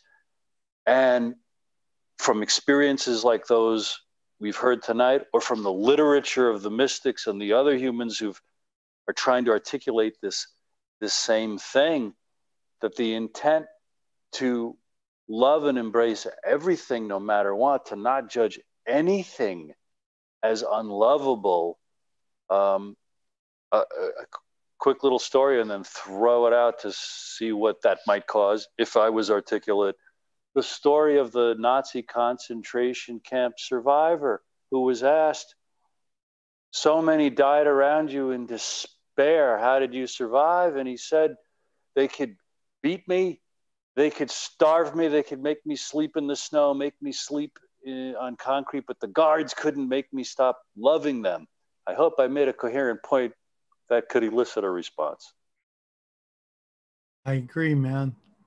Bram, do you want to jump in? Anybody can want to jump in, talk about what Bruce did or whatever they want. I don't really have any questions, mainly just to thank everybody for sharing their experiences, and that this is such an important podcast. Like Sam and Alex were talking about at the beginning. I mean, Alex has been fighting this battle against kind of materialism for a decade, at least. And I mean, this is the materialism, like we're in here talking about the intricacies of NDEs and the afterlife and communication, and the other side of us, the materialistic paradigm, is out there just going on and on and on like they have been. I mean, it's falling apart, thank the gods. But I think this is a really important conversation, and this you guys articulating all these experiences and the thousands of other people that are coming forward, just like the UFO sightings and a lot of the other things we talk about, the amount of people that start to feel comfortable with sharing these experiences will just start to crack open that dam of materialism more and more and more. I mean, it can only last so long before it starts to shift. I'd like to say that I think, well, our experiences, one thing that I'm observing is that humans really need to contend with their mortality. That's why the Rona has been so impactful, because there's this fear of death, which for whatever reason at an early age, I became really fascinated. My first story as a journalist for the Montreal Gazette was going down in the crematorium and meeting the man that governed the retorts. And I remember looking at a bucket of metal pieces and picking up a hip joint and going, oh my God, I would never want that in my body. To flash forward having a 13-inch metal rod. But I feel like maybe I react differently. Maybe you have, because I don't see death in the same way. I see it very much as a part of life. And it's like, what's the point of living in fear? Then you're not really living. So I wonder if your experiences have impacted others to kind of look at life and death in a different manner. I think we all are experiencing many different things, but the real secret to all of this is, I think we're eternal. And there really is no reason to fear death. It's just that stopping point in between the next section. And so the reality is we're eternal. Why would you fear death? Because it's just another moment. And as long as we start listening to Peter's story and Marianne's story and our story, you realize that the real answer is always love, and that we're returning back as a spark of love that we were created. Yep. Birch, real quick, and then I want to go to Dan. Birch, you kind of have a, you kind of helped me with this, what Rona represents, and, with abundance versus scarcity. And we were discussing on what I feel like is a paradigm change in my head about life and death. But real quick, could you kind of get into how they use death as a leverage against the scarcity of life to scare people? Yeah, I mean, we can see it all around, and it's designed to make the offer that they're presenting to us more attractive, right? The more mayhem that's around, the more we're likely to accept, some kind of solution from the authority, but the idea that we're all struggling in this, I mean, I mentioned before that our society, there's something broken about it, right? And what I was getting at is that that brokenness isn't necessary for we can fix that part of it, I think, right? I don't think that a lot of the suffering, the unnatural death, the early death is necessary for our souls to learn what they're supposed to learn. So it's like, that's our society kind of runs on this deeply rooted kind of malady, or a missing of the mark, or there's a root cause here somehow, and it's based on, whatever people kind of believe in mass becomes the way they operate in society, and so we have this kind of self-fulfilling prophecy of that if there's not enough to go around, and not enough life, if we're talking about the scarcity of life, then we're all going to have to grab our own before someone else grabs theirs, and that kind of conception, what we're really getting at here is what is value, and when we place life when we value life based on its supply and its demand, then life is placed on a sliding scale, and so we can't do that. That may be the big mistake that we all make, it's like that life, how do you measure one life against another? It's like with this vaccine, some people are going to die. Like maybe it's less than the total amount that'll die versus the alternative, but how many lives, where do you stop the count? Like what life is worth more than another, And it just seems so crazy that we're in this situation right now. And so it's like, there's not a limited supply. There's not a limited supply, right? And so if we think that, if we kind of invert our thinking about what's valuable, like if value is based on that the supply is running out, if that's how we apply value to life, then that's an inversion, right? Life is not running out. Life is continuing on. And so it never stops.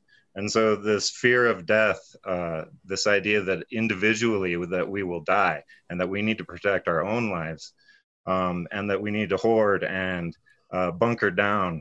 And, it just seems like that's an inversion of where we really need to go. And it's like when gangsters meet in the movies, whoever draws a gun first creates, a gunfight that plays out to the end, and that's the self-fulfilling prophecy. If there's not enough, we're all going to act like there's not enough, So it's like a flip. We got to flip the way we think about what is valuable, right? And that's exactly what we have. And if you look back throughout history, it's always kind of the death and the threat of death that makes the offer that's coming look better, right? So if we feel like we have no choice. And this brings up what we were talking about before, which was the idea that nothing's going to change here on Earth. Like this is some kind of a mill, you know, of souls, like a soul mill in a way. You know, we come down here and we get rung through the ringer, you know, and then we have to come back because we didn't figure it out. I don't think that's the way it's supposed to work, you know. I think actually we come down here. It's like Maya Angelou said in her poem, "I Know Why the Caged Bird Sings." She says that the rhythm is just another turn of the wind. It's not like this massive death blow that needs to come, you know. We can figure out a way together where we all can kind of figure, you know, like we can make this work. It doesn't have to be sick. And so what we have here is what's happening right now. It's just the classic threat of death and death in order to make the offer look more acceptable. And we all have to refuse the offer en masse. I mean, we are the power, we are the value. There's no value without people, right? There's no value without people. And so when the value of our lives is put on a sliding scale, there's something wrong with that. There's something wrong with that. I totally agree, man. They leverage death so that we all just beg to be saved so we can have, because all we're told since the moment we're born is we only live once, which makes life scarcity, right? Yeah. And then they leverage death against that. Hey, Dan, did you want to go? I know you've been sitting quietly. Yeah, I'm just kind of enjoying the conversation. Yeah, I was thinking I'm kind of in agreement that death is kind of the fear of death is kind of how we're in this situation we're in globally today, because so many people are maybe wrongfully so afraid to die of this disease. But I think what I wanted to bring up is that I'm curious what the experiencers have to say about this reality we're in here, this meat suit, this in like pop spirituality, people use the word simulation or matrix. And when I hear some NDE stuff, it sounds kind of like we are in something like that. So would any experiencer say that their experience validates that kind of like simulation matrix nature of this space we're in right now, not necessarily like the divine space? Yes, I would. I live every day of my life looking from the outside through my head out into the world. Most of me did not come back. And when I talk about what it is to live in the world, I use the Matrix as an example because I see the code. I see the divine light inside of birds and trees and flowers and people, even bad people. I see it inside of rocks and trees. It's everywhere all the time. And I feel like I kept it a secret for 20 years. I didn't talk about it because I didn't want to be thought of as a crazy person. And when I finally came out, my life changed as a result. Here I am speaking out about it. But the experience of living in a very different reality than everybody else around me, that's how it is. I feel like I see the Matrix. Most people around me have no idea. And so I've masked myself for most of my life in order to fit in. But the truth is that when I died the first time, I lost all my fear of death. And because I am not afraid of death, I have lived an incredibly dramatic and wild life. Crazy things I've done in my life as a result. And I kept telling my wife she knew, and I kept telling her that I'm not afraid of dying. And so in 2015, I died again. I had a heart attack, and I died in the ambulance on the way to the hospital. And as I was in a yoga class, and I was like, I'm having a heart attack. Oh, this is my day. When I woke up, I didn't know I got to go home today. And so I was pretty chilled the whole experience. I was not afraid at all. I'm in the emergency room here in the small town I live in, and all the nurses who I know and the doctors are all in a panic. And I'm like, I get to go home. I'm singing inside my head. I get to go home today, and I have no fear. I'm afraid of like dropping a cinder block on my foot. I'm afraid my kids are going to get hurt. I have those kinds of fears. But once you know that death is not the end, there's great freedom to love each other. There's great freedom to have fun. There's great freedom to express yourself in ways that you would never do before. But I'm gonna one last thing, Ricky. I'm sorry.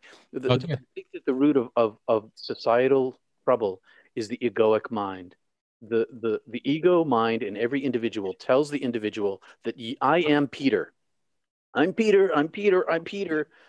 And when you begin to see that you're not yourself, then the barriers between people break down and they just vanish because I am you. I am you, and the divine self in you is the same divine self in me. And that's why we see the light inside each other, because the light sees itself. And the more you see the light inside yourself, the more you see it inside others, and the more you realize that there's no difference between us. And sorry, Ricky, all lives matter. And the weird thing is too, Sam, is that it doesn't matter at all. It doesn't matter one single bit, because we are human beings in this particular time period of the geological history of our planet, in the galaxy, in the universe, and I am just the size of a quark in comparison to everything else. I don't matter at all. I matter nothing. I was just going to say, couldn't you find peace? So I think, one thing we keep hearing is finding peace and understanding that life doesn't end when this material, these bodies end, so there's consciousness could continue and there's more. But couldn't you find peace in also accepting that maybe life does end, right? Like just accepting death in general, because I think in especially Western cultures, we neglect death. I always say like the one good thing that comes out of funerals and wakes is that it's that reminder of don't take each day for granted. Like we say that all the time, but we constantly do it. And then when you see somebody pass away, it's like that reminder, like, oh crap, I'm waking up doing that constant routine every single day, and I am taking every day for granted. And there's this movie, not a very good movie, but I like the concept of it, called In Time, where you could see how many hours you had of your life on your wrist, and you could just look down anytime you wanted, and you could see that time ticking. And I always found that intriguing, because I would think to myself, like, if you could see how many days and minutes and seconds you had to live, how different would you live your life? Like, would you waste that weekend, doing overtime, or would you waste that weekend, or not waste that weekend doing overtime? You would spend that weekend hugging your friends and your family and your loved ones, and doing more laughing and smiling, and doing the things you enjoy, and less of doing the things that really, and I think that we've been kind of sold this lie. And what I was born in Portugal, and Western Europe, they spend much more time just relaxing, company, community things, and conversation. And when you go out to dinner, it's a 4-hour event. It's not a 30-minute event, and we, a lot of times people in America look at them like they're lazy, like they don't work hard, they don't have all the material things we have, but they're happier, and here we're constantly sacrificing all this time of love and enjoyment with one another to get these material things that are temporary happiness. And then next thing you know, that happiness is gone. You have to move on to the next thing. You got to move on to the next thing. And all those things come at a price. And that price is, minutes and hours and weekends of your life, and less time with your loved ones. So, anybody else? Sorry, I probably should have had a question. I just wanted, if I could interject real quick. When I came back from my near-death experience, I was told, I was pretty miffed that I'd got yanked back. I was not pleased at all. And I was told, you got 20 years, make the best of it. So that's been very helpful for budgeting finances.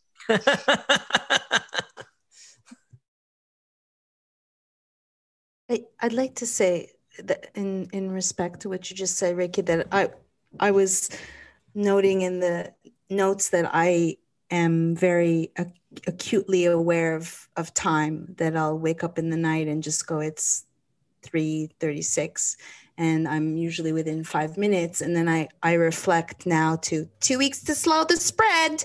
And it's like how adaptable we are. Like, oh, I'm going to wait till January 6th. I'm going to wait till January 20th. And it's like, next thing you know, 2021 is gone. So really make the most of your life and enjoy it. I recently did a hypnosis, and I didn't know that we were going to do a past life regression. And in the end, she's like, well, I'd like to offer you a midlife review. And I'm like, sure, put that in my cart. I mean, I didn't say it like that, but I thought it. And I was in a hypnotic state. And then I'm like, wait a second, what are we doing? And she said, well, I'm going to nullify, you're not going to die, but you're nullifying all your contracts. And I went ahead and did it. And then I got Steven Johnson syndrome and almost died, which is a very bad allergic reaction. And my skin all boiled up, and it was like I symbolically died. I had new skin. I had to peel. But while we were doing the regression, when we came to this life, I sometimes see words across my forehead, and I just saw the word hijack, and I got really, really angry, and I felt like they've hijacked life. And I don't know if any of you who study NDEs, or if you can relate, that's something with this Rona regime. Life was challenging enough, and now there's this burden. And then I also just wanted to ask if we're typically taught that the light at the end of the tunnel is positive. And when I did a dig, they believe, occultists, that it's do anything, but if you don't want to reincarnate, just avoid the light because it's a trick. So if you can maybe comment on that, or the hijacking part of in regards to the Rona. I'd like to jump in on that if I may. Is that okay? The unitive state of being is the dissolution of self and the obliteration of self. And I don't know whether going to the light means reincarnation, but in subsequent mystical experiences and out-of-body experiences, I traveled much deeper into the oneness of being, and I want to be nothing. I want to be in the state of pure union, because in the state of pure union, I am no longer myself. If anybody, has anybody here ever had a Kundalini awakening, where there's a flash inside yourself and you are no longer present? In that kind of experience, the egoic mind vanishes altogether, and you become the light itself. And when one becomes the light itself, there is no more reincarnation. There's only the divine presence. And that's what the mystics talk about, the mystical geniuses around the history of the world. That's the goal. And that's found in their writings, Cloud of Unknowing, as a single example. So as for me, I've heard that story that don't go to the light, but I've met ghosts who've not gone to the light, and they've been stuck here. And I send them to the light so that they can continue to progress. But as for me, all I want is the light. I want the totality of the light. I want no more incarnations. If I have a choice, I won't come back. If I have a choice, I'd rather continue on my journey, because I don't think evolution ends on Earth. I think that my soul continues to go deeper. How can you go into the center of infinity? It's a constant, continuous journey, and that's the one I want. And I don't try to tell anybody what to do or tell anybody what to think, but I know where I'm going, and I know what I want, and that's what I want.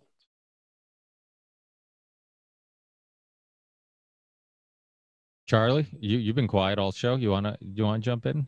Just been absorbing all of this. This is really heavy duty stuff. I mean, it gets you thinking about a lot of things. I've done the DMT experiences and had those sorts of things. And, you're looking for answers maybe on a different plane. And I've never had anything like this happen to me. I mean, I've been around death before, but not had it happen in a situation where I was able to process this. So I'm just leaning back and listening on this one, because this is really, it's just a good perspective check. We get so bogged down in like, oh, I got to pay this bill and I got, we get all stressed out, and then what an embarrassment, right? I mean, to look back on all this after you've been through this heavy dutiness of it all, and you see, God, this stuff is so insignificant that we get all worked up about. I mean, I'm as guilty as anybody about that. So it's a nice little reminder that, if we prioritize sort of the big picture things like love and happiness and acceptance and the good things, that's where our energetic focus should probably really be. And we get pulled away and distracted with this nonsense. And because it's our life, and it's real to us as we're in this moment, and we have to do these things, or else, we'll be out on the streets and not paying our bills and things like that. So this fight between dealing with the minutia of day-to-day living and at the same time trying to recognize and hold on to the fact that, though it's important on some level, it's completely insignificant on a much bigger level. And that is, I would imagine that going through something like this has a profound impact on your perspective and your sense of priorities. And maybe a good old near-death experience would benefit a lot of people, if to kind of like a slap across the face, or someone throwing a bucket of cold water on you, just saying, snap out of it. Stop worrying about this, the small stuff. There's, you're only here for a short amount of time. And if you're worrying about that, then you can't be doing other stuff. And this has just been I think this has been the most impactful episode that we've done. I mean, it really is humbling. And I'm so thankful that you guys all took a couple hours out of your night to come here and tell your really personal stories, because it's, you'll never know what sort of impact that has on somebody. I have a feeling that I will remember some of these stories that you've told for a very, very long time. And that's valuable to me. So thank you all. Well, one thing you see with like young people compared to older people, their perspective, we're talking about how, sometimes you don't even need near death experiences. You just need to be closer to death. Once you're closer to that finish line than you are to the starting line. Like you see with older people, right? Young people, they strive to get that giant house. And then when you get older, what do? You strive to sell that giant house to get that little condo, because you want to spend more time just doing the things you enjoy and less time, living to support that house. And so I think when people pick up on these meanings and they look at things from these perspectives at an earlier age, you probably get to enjoy life a little better at, and more years of your life. Because I think some people it's when they're close to that finish line that they're like, holy shit, I've spent my whole life trying to get promoted or trying to get more ones and zeros in the bank account, and none of this means anything, and like that saying, you can't take it with you, and I think a lot of people think they can, or at least they live like they think they can, so anybody else? Bruce, did you want to jump in? I did. Just how empowering these stories are to free me from worry and to imagine, since life does go on, that those who've had the experiences, like jumper cables, if you didn't have a spiritual imagination beforehand, you got one now. And those who read and absorb and discuss these stories, it's about firing up the spiritual imagination. And it's kind of hand in glove with a countdown watch. Like if you saw that, you got 7 days left and you got 3 days left and you have 15 hours left.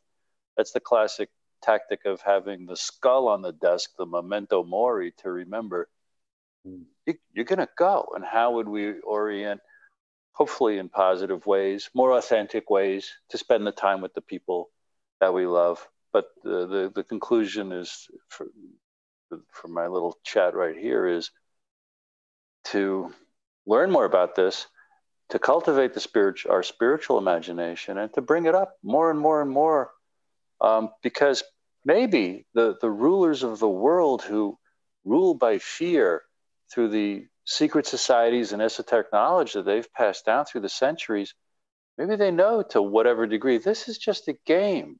No one's ever really heard. After death, we revert to this unharmable spiritual thing that we are, and why ever we may have another human life or not. If they know that, and for some reason they're playing the part of, abusing, maybe that explains their ruthlessness in a sick way. If they think, well, no one's ever really hurt, so while I'm on this planet, why don't I own all the money and have access to the beaches, and all y'all can just work for me and be my little lab rats in my medical experiments? Lots of ways of looking at the benefits of having a spiritual imagination that we go on after the moment of human death. That kind of leads me to one of my questions about those people, the elite and the secret societies, and then those that know that maybe, there is another life. And you hear these in the conspiracy circles, you hear these theories about them coming back purposefully into the same bloodline, or to remember things that they've done. Or that's why, it enables them to play this long game, decade after decade, the long plans. I mean, anybody that's had this experience, do you think that there's anything to that, or is it not possible? I think anything's possible, but I've never heard of anybody remembering their life without a lot of work. And I think that the epigenetics is true. Like was said earlier about the mouse experiment. I think that's the science is showing that there's a reality to that. But once you travel to the other side and you experience the divine nature, the material world has no value. That's why people who have near-death experience, we are like, the big house, not so much. It just doesn't matter so much. So if there are people doing that, I don't know where it is that they go, but they didn't go where I went. Well, you guys know that Prince Philip quote, right? If he was reincarnated, he'd like to come back as a deadly virus to lower the population. How crazy is that, right? It's crazy.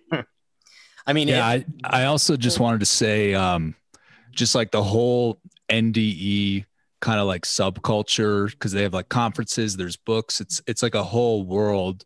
And Alex Sakaris, like your show kind of, when I started listening to it like 6 years ago or so, like learning about NDEs was like a fundamental part of my personal spiritual journey. Literally just, I feel like it's a really important sort of step one to make you think like, oh, what is this meat suit? What is my consciousness? What would it be like to pop out of my body? What are these hundreds of thousands of people reporting about it? What does that say about reality? So I just give props to anybody that shares their story or that promotes kind of the NDE subculture, because I know for me, it answered a ton of questions and kind of just learning about it, not having an NDE. So I just want to reiterate, it's a good thing to talk about. Are you aware of Anthony Cheen Production, the YouTube channel, Anthony Cheen Production? He's great. Sounds kind of familiar, yeah. He seems to interview predominantly folks who've had NDEs for the last year. At the end of the day, I've just watched them over and over and over again with this soft piano music in the background, but it's the same impact of all your stories tonight. Anthony Cheen, Chene Production. There might be 20 such. Check it out. I agree. It gets me thinking, this is kind of a side joke, but I remember, when you have those Sundays that maybe you're hungover and you just need to like zone out and calm yourself and just watch endless YouTubes. I've definitely that was like my hangover cure, was NDE videos. For some reason, that's like, just puts you at ease and keeps your mind kind of still. And it's therapeutic for those types of days. Well, maybe with that, could touch upon why it's not embraced or accepted, and the fact that it was removed from the Bible, instead of thinking that people would value their life more or not be so scared of death, that it was used as a control tactic. If you have any comments, any of you, on that, why is it so hard to think that with so many people you become nothing in everything and you go back into the collective? Why is that so hard for even scientists to grasp or accept? I feel like it gives life meaning then. I mean, right now, being this just a physical robot type thing, physical biological meat suit or whatever, you don't need meaning. You don't need purpose, you know. But if you don't, you know, if you're going to encounter stuff on the other side, then it gives life meaning. We talked a little bit about suicide. I mean, that's a big part of what leads. You know, I've had Johan Hari on the show, and he did Lost Connections, and I mean, so much of depression and suicide and all this stuff is because we live a life without meaning. I mean, it's not. You know, we look at substances, right? So it's like, okay, you're an addict because heroin is addictive. It's like, no. If that's true, then why does one person do heroin at a party, never touch it again? Another person does heroin and ruins his whole life for it. It's not the substance, it's the person. It's internal, it's not external. And you know, I think the world that we've created, especially in America, is like just giving people just pointless jobs where they don't feel fulfilled, and they don't and actually I think Lost Connections, no, it was Lost Connections. I would just want to make sure I got his book right. The other one I was thinking of too was Sebastian, who wrote the book Tribe, and that's another one that kind of hits on the similar topic, just in regards to people just needing meaning. And I think that's a huge aspect of it. I think people are self-medicating. People are, you know, they're looking for purpose. And we've just created a world where it's like, you know, we've told people, like, if you go down this road will bring you happiness. And all you need to do is get a good paying job and get the big house and get that new car and have the pretty significant other, and you'll be happy. And people are going down that road, and they're like, well, I'm not happy. I was supposed to be happy. So it's like, okay, let me drink. Let me buy this thing to give me all these temporary satisfactions. So we've kind of been sold a lie. And that's where I think, like, psychedelics, spirituality, and even in some cases, religion, helps with people that wouldn't normally ask these bigger questions, right? So I have friends of mine that are Christian or Catholic or Muslim, and if they didn't have, you know, their Bible, their whatever, their holy scriptural to read and kind of make them like look at things from the outside looking in, like, okay, what's the point of all this? Why am I here? Is there a God? Is there not a God? What happens after we die? Like, most of us would just continue with our everyday lives and never ask these questions. So I think in some cases, like, religion can do some good, just like spirituality or anything, if it forces people to ask these questions. I think people do. I mean, personally, I don't need it to ask these questions because I'm just a curious person, but I think some people can get stuck in that everyday routine where you just live and then you die, and that's fine, and they're content with that, and they never ask those bigger questions. And I don't know if you guys are familiar with that artificial intelligent robot experiment where they had like two robots talk to each other, and it was just a matter of time before they start asking questions about God and the afterlife and all these things. So it's like almost inherent in us to, you know, even when you're creating this artificial intelligence, it's inherent that we ask those questions. Yeah, you mentioned that book about connection, right? And addiction. And I don't think it has to be connection with other humans or people. It's connection with the divine, connection with your higher self, connection with, you know, whatever higher power you have. Yeah, good point. Yeah. Yeah, and that could be why there's all kinds of mental illness in Western society, is because the lack of that connection. You know? Yeah, I was just going to interject, picking up on Dan's point earlier. I love the NDE videos. And the other thing I've found that is kind of works in a really strange way is Dr. Jeff Long is an NDE researcher who's compiled the largest database of near-death experiences. And you can literally Google NDERF, which is his website. And then you can put anything after that, and it'll search through these 3,000 accounts. So you can do, you know, Bible, Christian, God, devil, Baphomet. Doesn't come up, by the way, in the 3,000. But I think it also gets to the question of it's my take of it is religion doesn't really come through it's like, okay, if you have to go that way, but it's to your point, Miriam, I don't think it really supports the kind of primacy of Christianity or the primacy of any religion. Religion seems to be sort of a baby school for people to start a starter spirituality.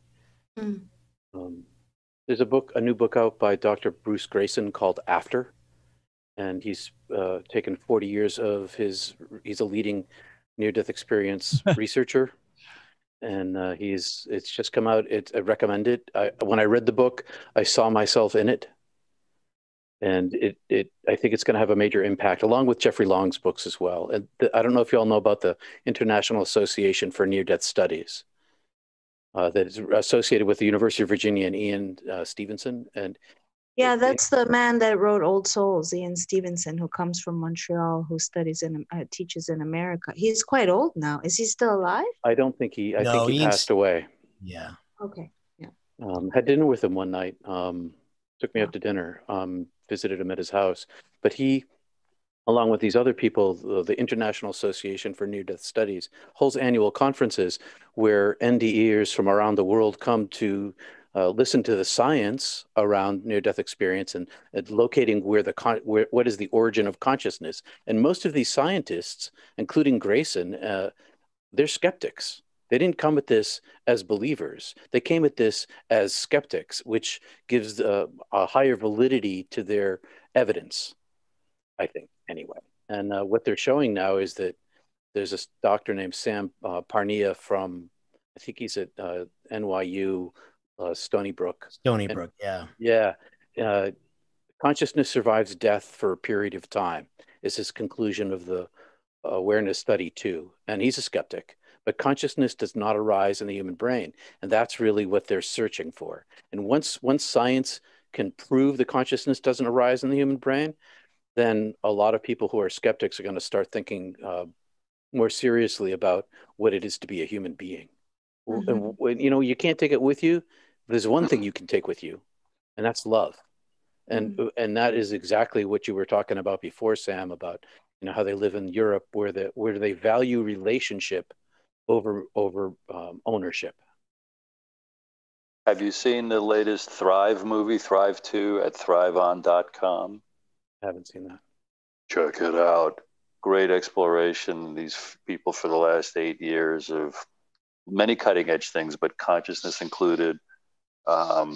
Also, Nassim Haramein's work. If you haven't Googled any of his older lectures or even current lectures on consciousness and the state of physics today, Nassim Haramein. I'm curious, Leslie, if you're still there, if you're ever doing a mediumship and the spirit, the loved one has reincarnated. I mean, you could be doing a mediumship, but the person is now in the physical again, I would assume. Has that happened to you?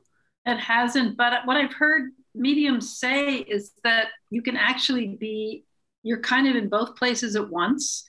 So you can still contact somebody through a medium, even if they're reincarnated on this earth. Now, that's never been my experience, but I've heard mediums say that can happen. So I don't know. It's never happened to me. That's all I know.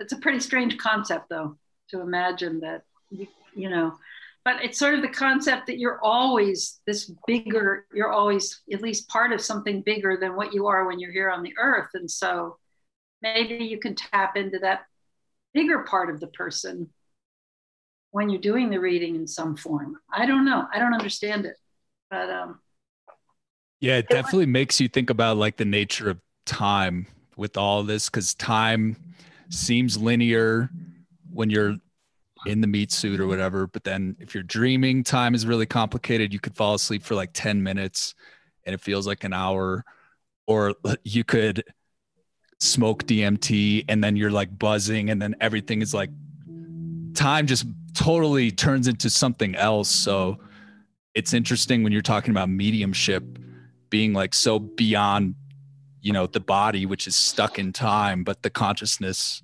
is sort of accessible, I guess. It's so something like crazy. that, but the bigger essence of the person is not just in the physical, even if they're incarnated in the physical, something along those lines.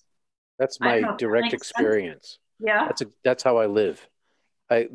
People talk about their higher self. It's my higher self. I'm like, no, that's my real self. That's not, it's not higher. It's actual. And most of me didn't come back. Most of me is still there. And that's why I live this experience of like being an avatar in a machine all the time. Because I perceive myself as not this. Yeah. So if somebody went to a medium to try to contact you, then maybe they would get to that higher self of you, or that other, the self that you're saying you're not by being here. So that maybe helps illustrate what we're talking about. Mm-hmm. I don't know. I mean, I don't know how it works with the mediums. I mean, if consciousness is non-local, which is what we're talking about, then that means it's outside of time, space-time. And so it's possible theoretically that someone with the ability of mediumship is able to tap into that field, that non-local field of consciousness. And so time is no longer a factor. And so they might be accessing, I get that more full consciousness. That's not the splinter of it that's in that a human body in this incarnation. Right. Most of us, when we go to mediums, we're looking for a specific person, as you know, Mike, and we're going shortly after they've died, and what comes through to us is the manifestation of that person as they were in their most recent life, as we knew them. So that's what we're experiencing. But I've never, it'd be hard to imagine that you would ever encounter anything beyond that at a reading when you're going to try to contact someone who's recently died. I don't know if that ever happens. But you're usually, have a very specific purpose in going to a medium for a specific person. So it's, but it's true. I don't know what happened.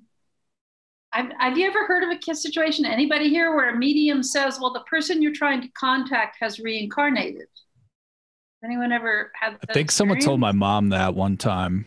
But really? I think, yeah. But whatever else they told her was like creepy accurate, but they did say, oh, your dad is incarnated now, but he says this. So were they able to tell her like where and who that, because if you could find that person, if the medium could tell you, well, who are they in this new incarnation, you might be able to go find them. Yeah, I don't, she didn't tell me anything about that, and it was a while ago, but yeah, that would be a cool thing though. I mean, that's what part of Ian Stevenson's work was, that he found that a lot of the kids that died in a traumatic way had not resolved, or their memories hadn't been erased, so to speak. And that's why they could pair them up from their previous life.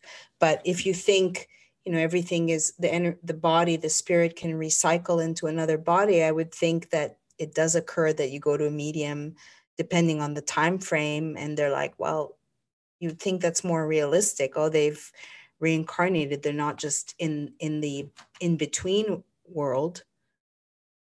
I don't know. Usually you seek to, when you go to a meeting, you're seeking somebody who's died fairly recently, and therefore they probably haven't yet reincarnated. And then, that's more typically the case with mediumship, but not always. Sometimes people will contact somebody from way back. So as Peter said, what I've heard with the medium that I work with mostly, I was, sort of testing mediums for a while, working on a documentary about mediumship. And as Peter said, what she says is that, when we're experiencing this human life through this brain, which is a lens that gives us a very directed experience, we never take all of us, whatever we are, into any incarnation, because the human brain isn't equipped to handle that much energy, or whatever the right word is.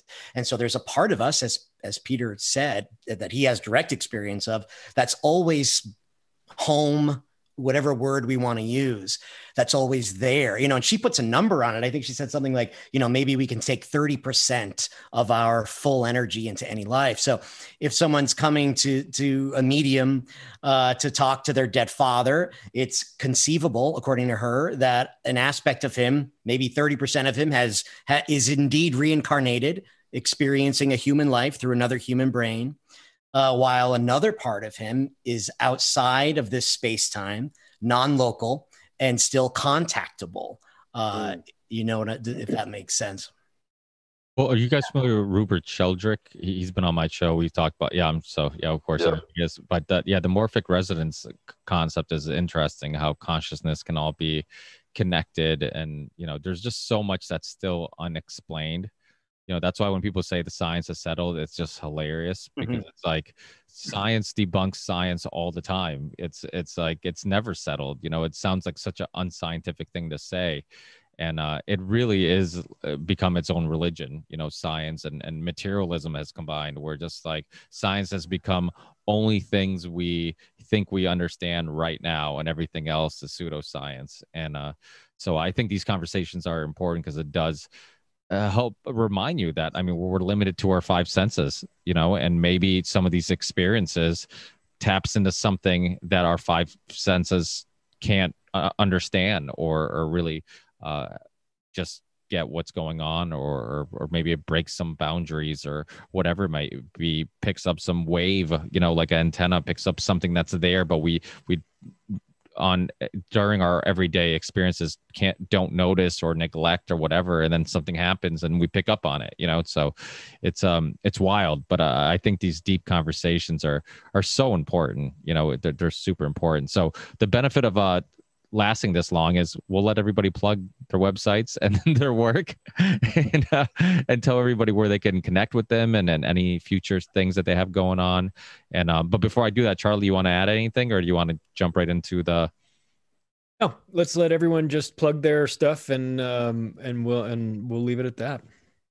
Could I jump in first, because I'm on my phone and I'm getting alerts that I'm under 15% battery. I hate to be this guy, but could I real quick? Yes, absolutely. Thank you. I met Sam a couple weeks ago online and was on his other shows, because I've got my first book coming out. It's called God, School, 9/11 and JFK, the lies that are killing us and the truth that sets us free.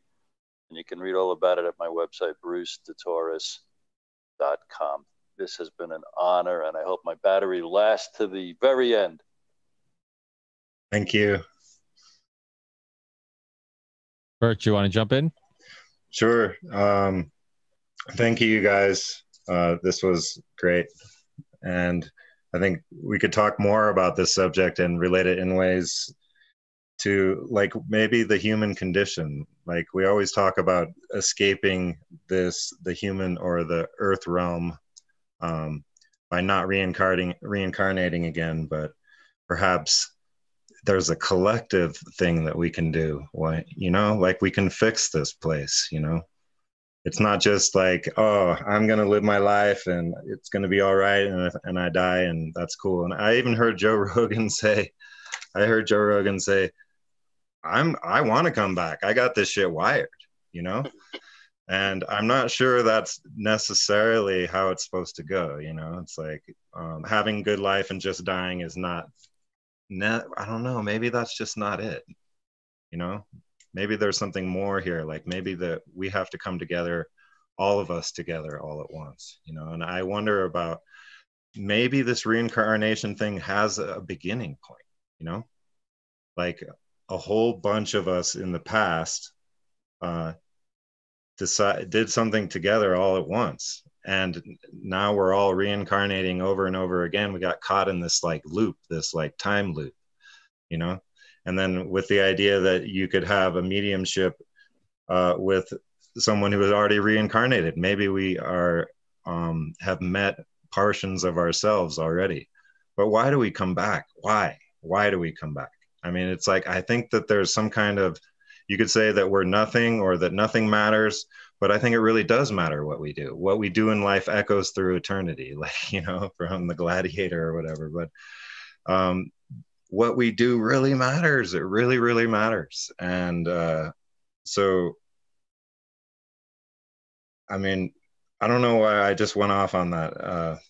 What I'm supposed to be just saying, that you could take a look at my stuff on greenknight.green, which is Green Knight as in the Arthurian legend, Sir Gawain and the Green Knight.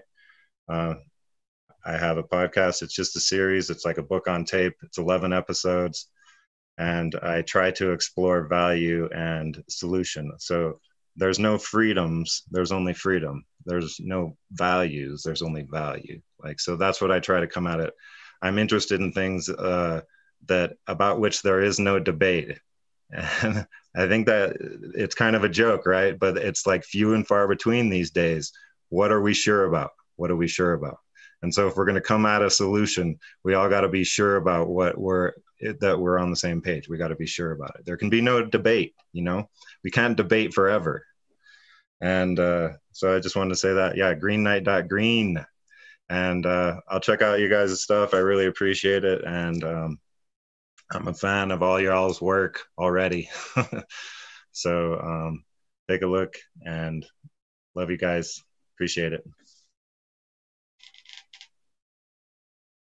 Well, yeah, I'll hop in. Thanks again for having me. This was a great chat, and love thinking about these ideas. If I have a podcast called the Cosmic Keys Podcast, where I cover paranormal, spiritual things, and also astrology. And I think of astrology as kind of like a study of the programming of fate in the way that this 3D matrix kind of works. So you could check that out, cosmickeyspodcast.com. Thanks again.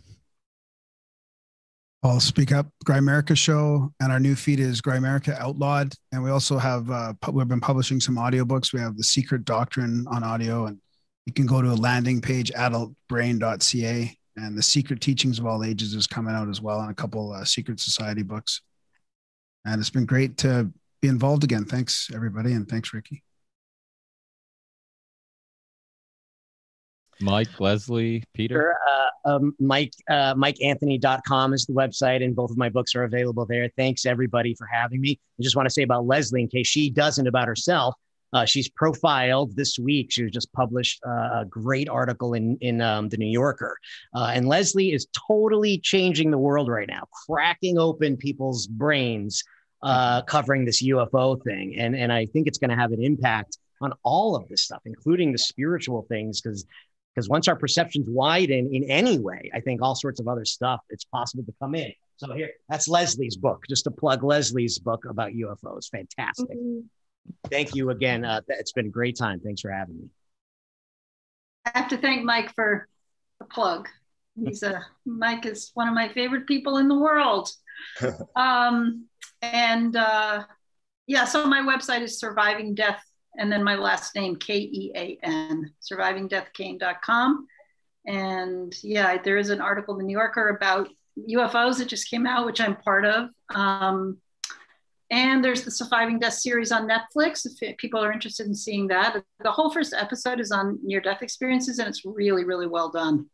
I think it's the best of the 6 episodes in the series, so you might enjoy that. And yeah, I'm so grateful to be here, because I love hearing everybody's experiences and ideas. And I just always feel so honored when I'm able to hear directly from people who have had these experiences, because I report on them, but I don't have I certainly have never had a near-death experience. And it just really enriches my life so much to be able to be part of a group like this and just listen to people. So thank you very much for inviting me. Well, I'll jump in and say thank you for inviting me to be here tonight to meet all of you. I watched a bunch of the videos today that you've previously made and got a little understanding of who you guys are, and was glad to be welcomed here tonight. My book, Heaven is Beautiful, is an international Audible bestseller, and I've got a series. I'm part of a series, another series on Netflix Amazon Prime, I'm sorry, called I'm tired. My brain's starting to fail. Afterlife, Death and Back 2. And I'm in one of those episodes. And I'm at peterpanagore.love. And my entire life is dedicated to helping near-death experiencers speak up and mystics of other kinds. Because the more of us that talk, the more normalized this becomes, the more possible it is for us to form a global-sized collective of bringing the divine present. So that's what I'm after. peterpanagore.love. Thanks for having me very much. I appreciate it. Nice to meet you all. Awesome. And you can get the links to all this at the unionoftheunwanted.com. And I'll send all the participants also get links to the audio and video, so you guys get to share it and post anywhere you want. It's it's our way of trying to get these important conversations out there as quickly and it's in many places as possible. So you guys will eventually also get that, hopefully in the next couple of days. And thanks again, guys, very much, especially for these very, very personal. Oh, Miriam, I'm so sorry. I'm so used to her being on the show that I'm like, everybody knows who she is. Thank you. Thank you, Ricky and Charlie and Sam, for having me. I don't get to share my NDE very often, but it's perfect as I'm going back to my roots, which is spirituality. And you can find me on Telegram. My channel is called Truth Lives Here. I'm Lady B on Gab, and I'm Miriam Hinane on my shadow band Twitter. And I'm currently working on the most comprehensive book on George Floyd. There will be a multi-layered PSYOP explained. So I'll be working on that. You can find my gavel to gavel coverage on Activist Post if you're interested in reading about the trial. And thank you. Thank you, guys. And of course, Charlie from Macroaggressions, Midnight Mike from OBDM show, Sam Tripoli from the 800 shows he does, and then Ricky Varanus from the Ripple Effect podcast. Thanks again, guys. I truly, truly appreciate. These are very personal stories. These are the type of stories that people will keep to themselves unless they're surrounded by others that are willing to speak up. So I think you guys speaking up is really important. So thanks again, guys. I truly appreciate it. Thank you. Thank you. Thanks, everybody. Awesome. Thanks, everybody. Good night, everybody. Night. Death is but a door. Time is but a window. I'll be back.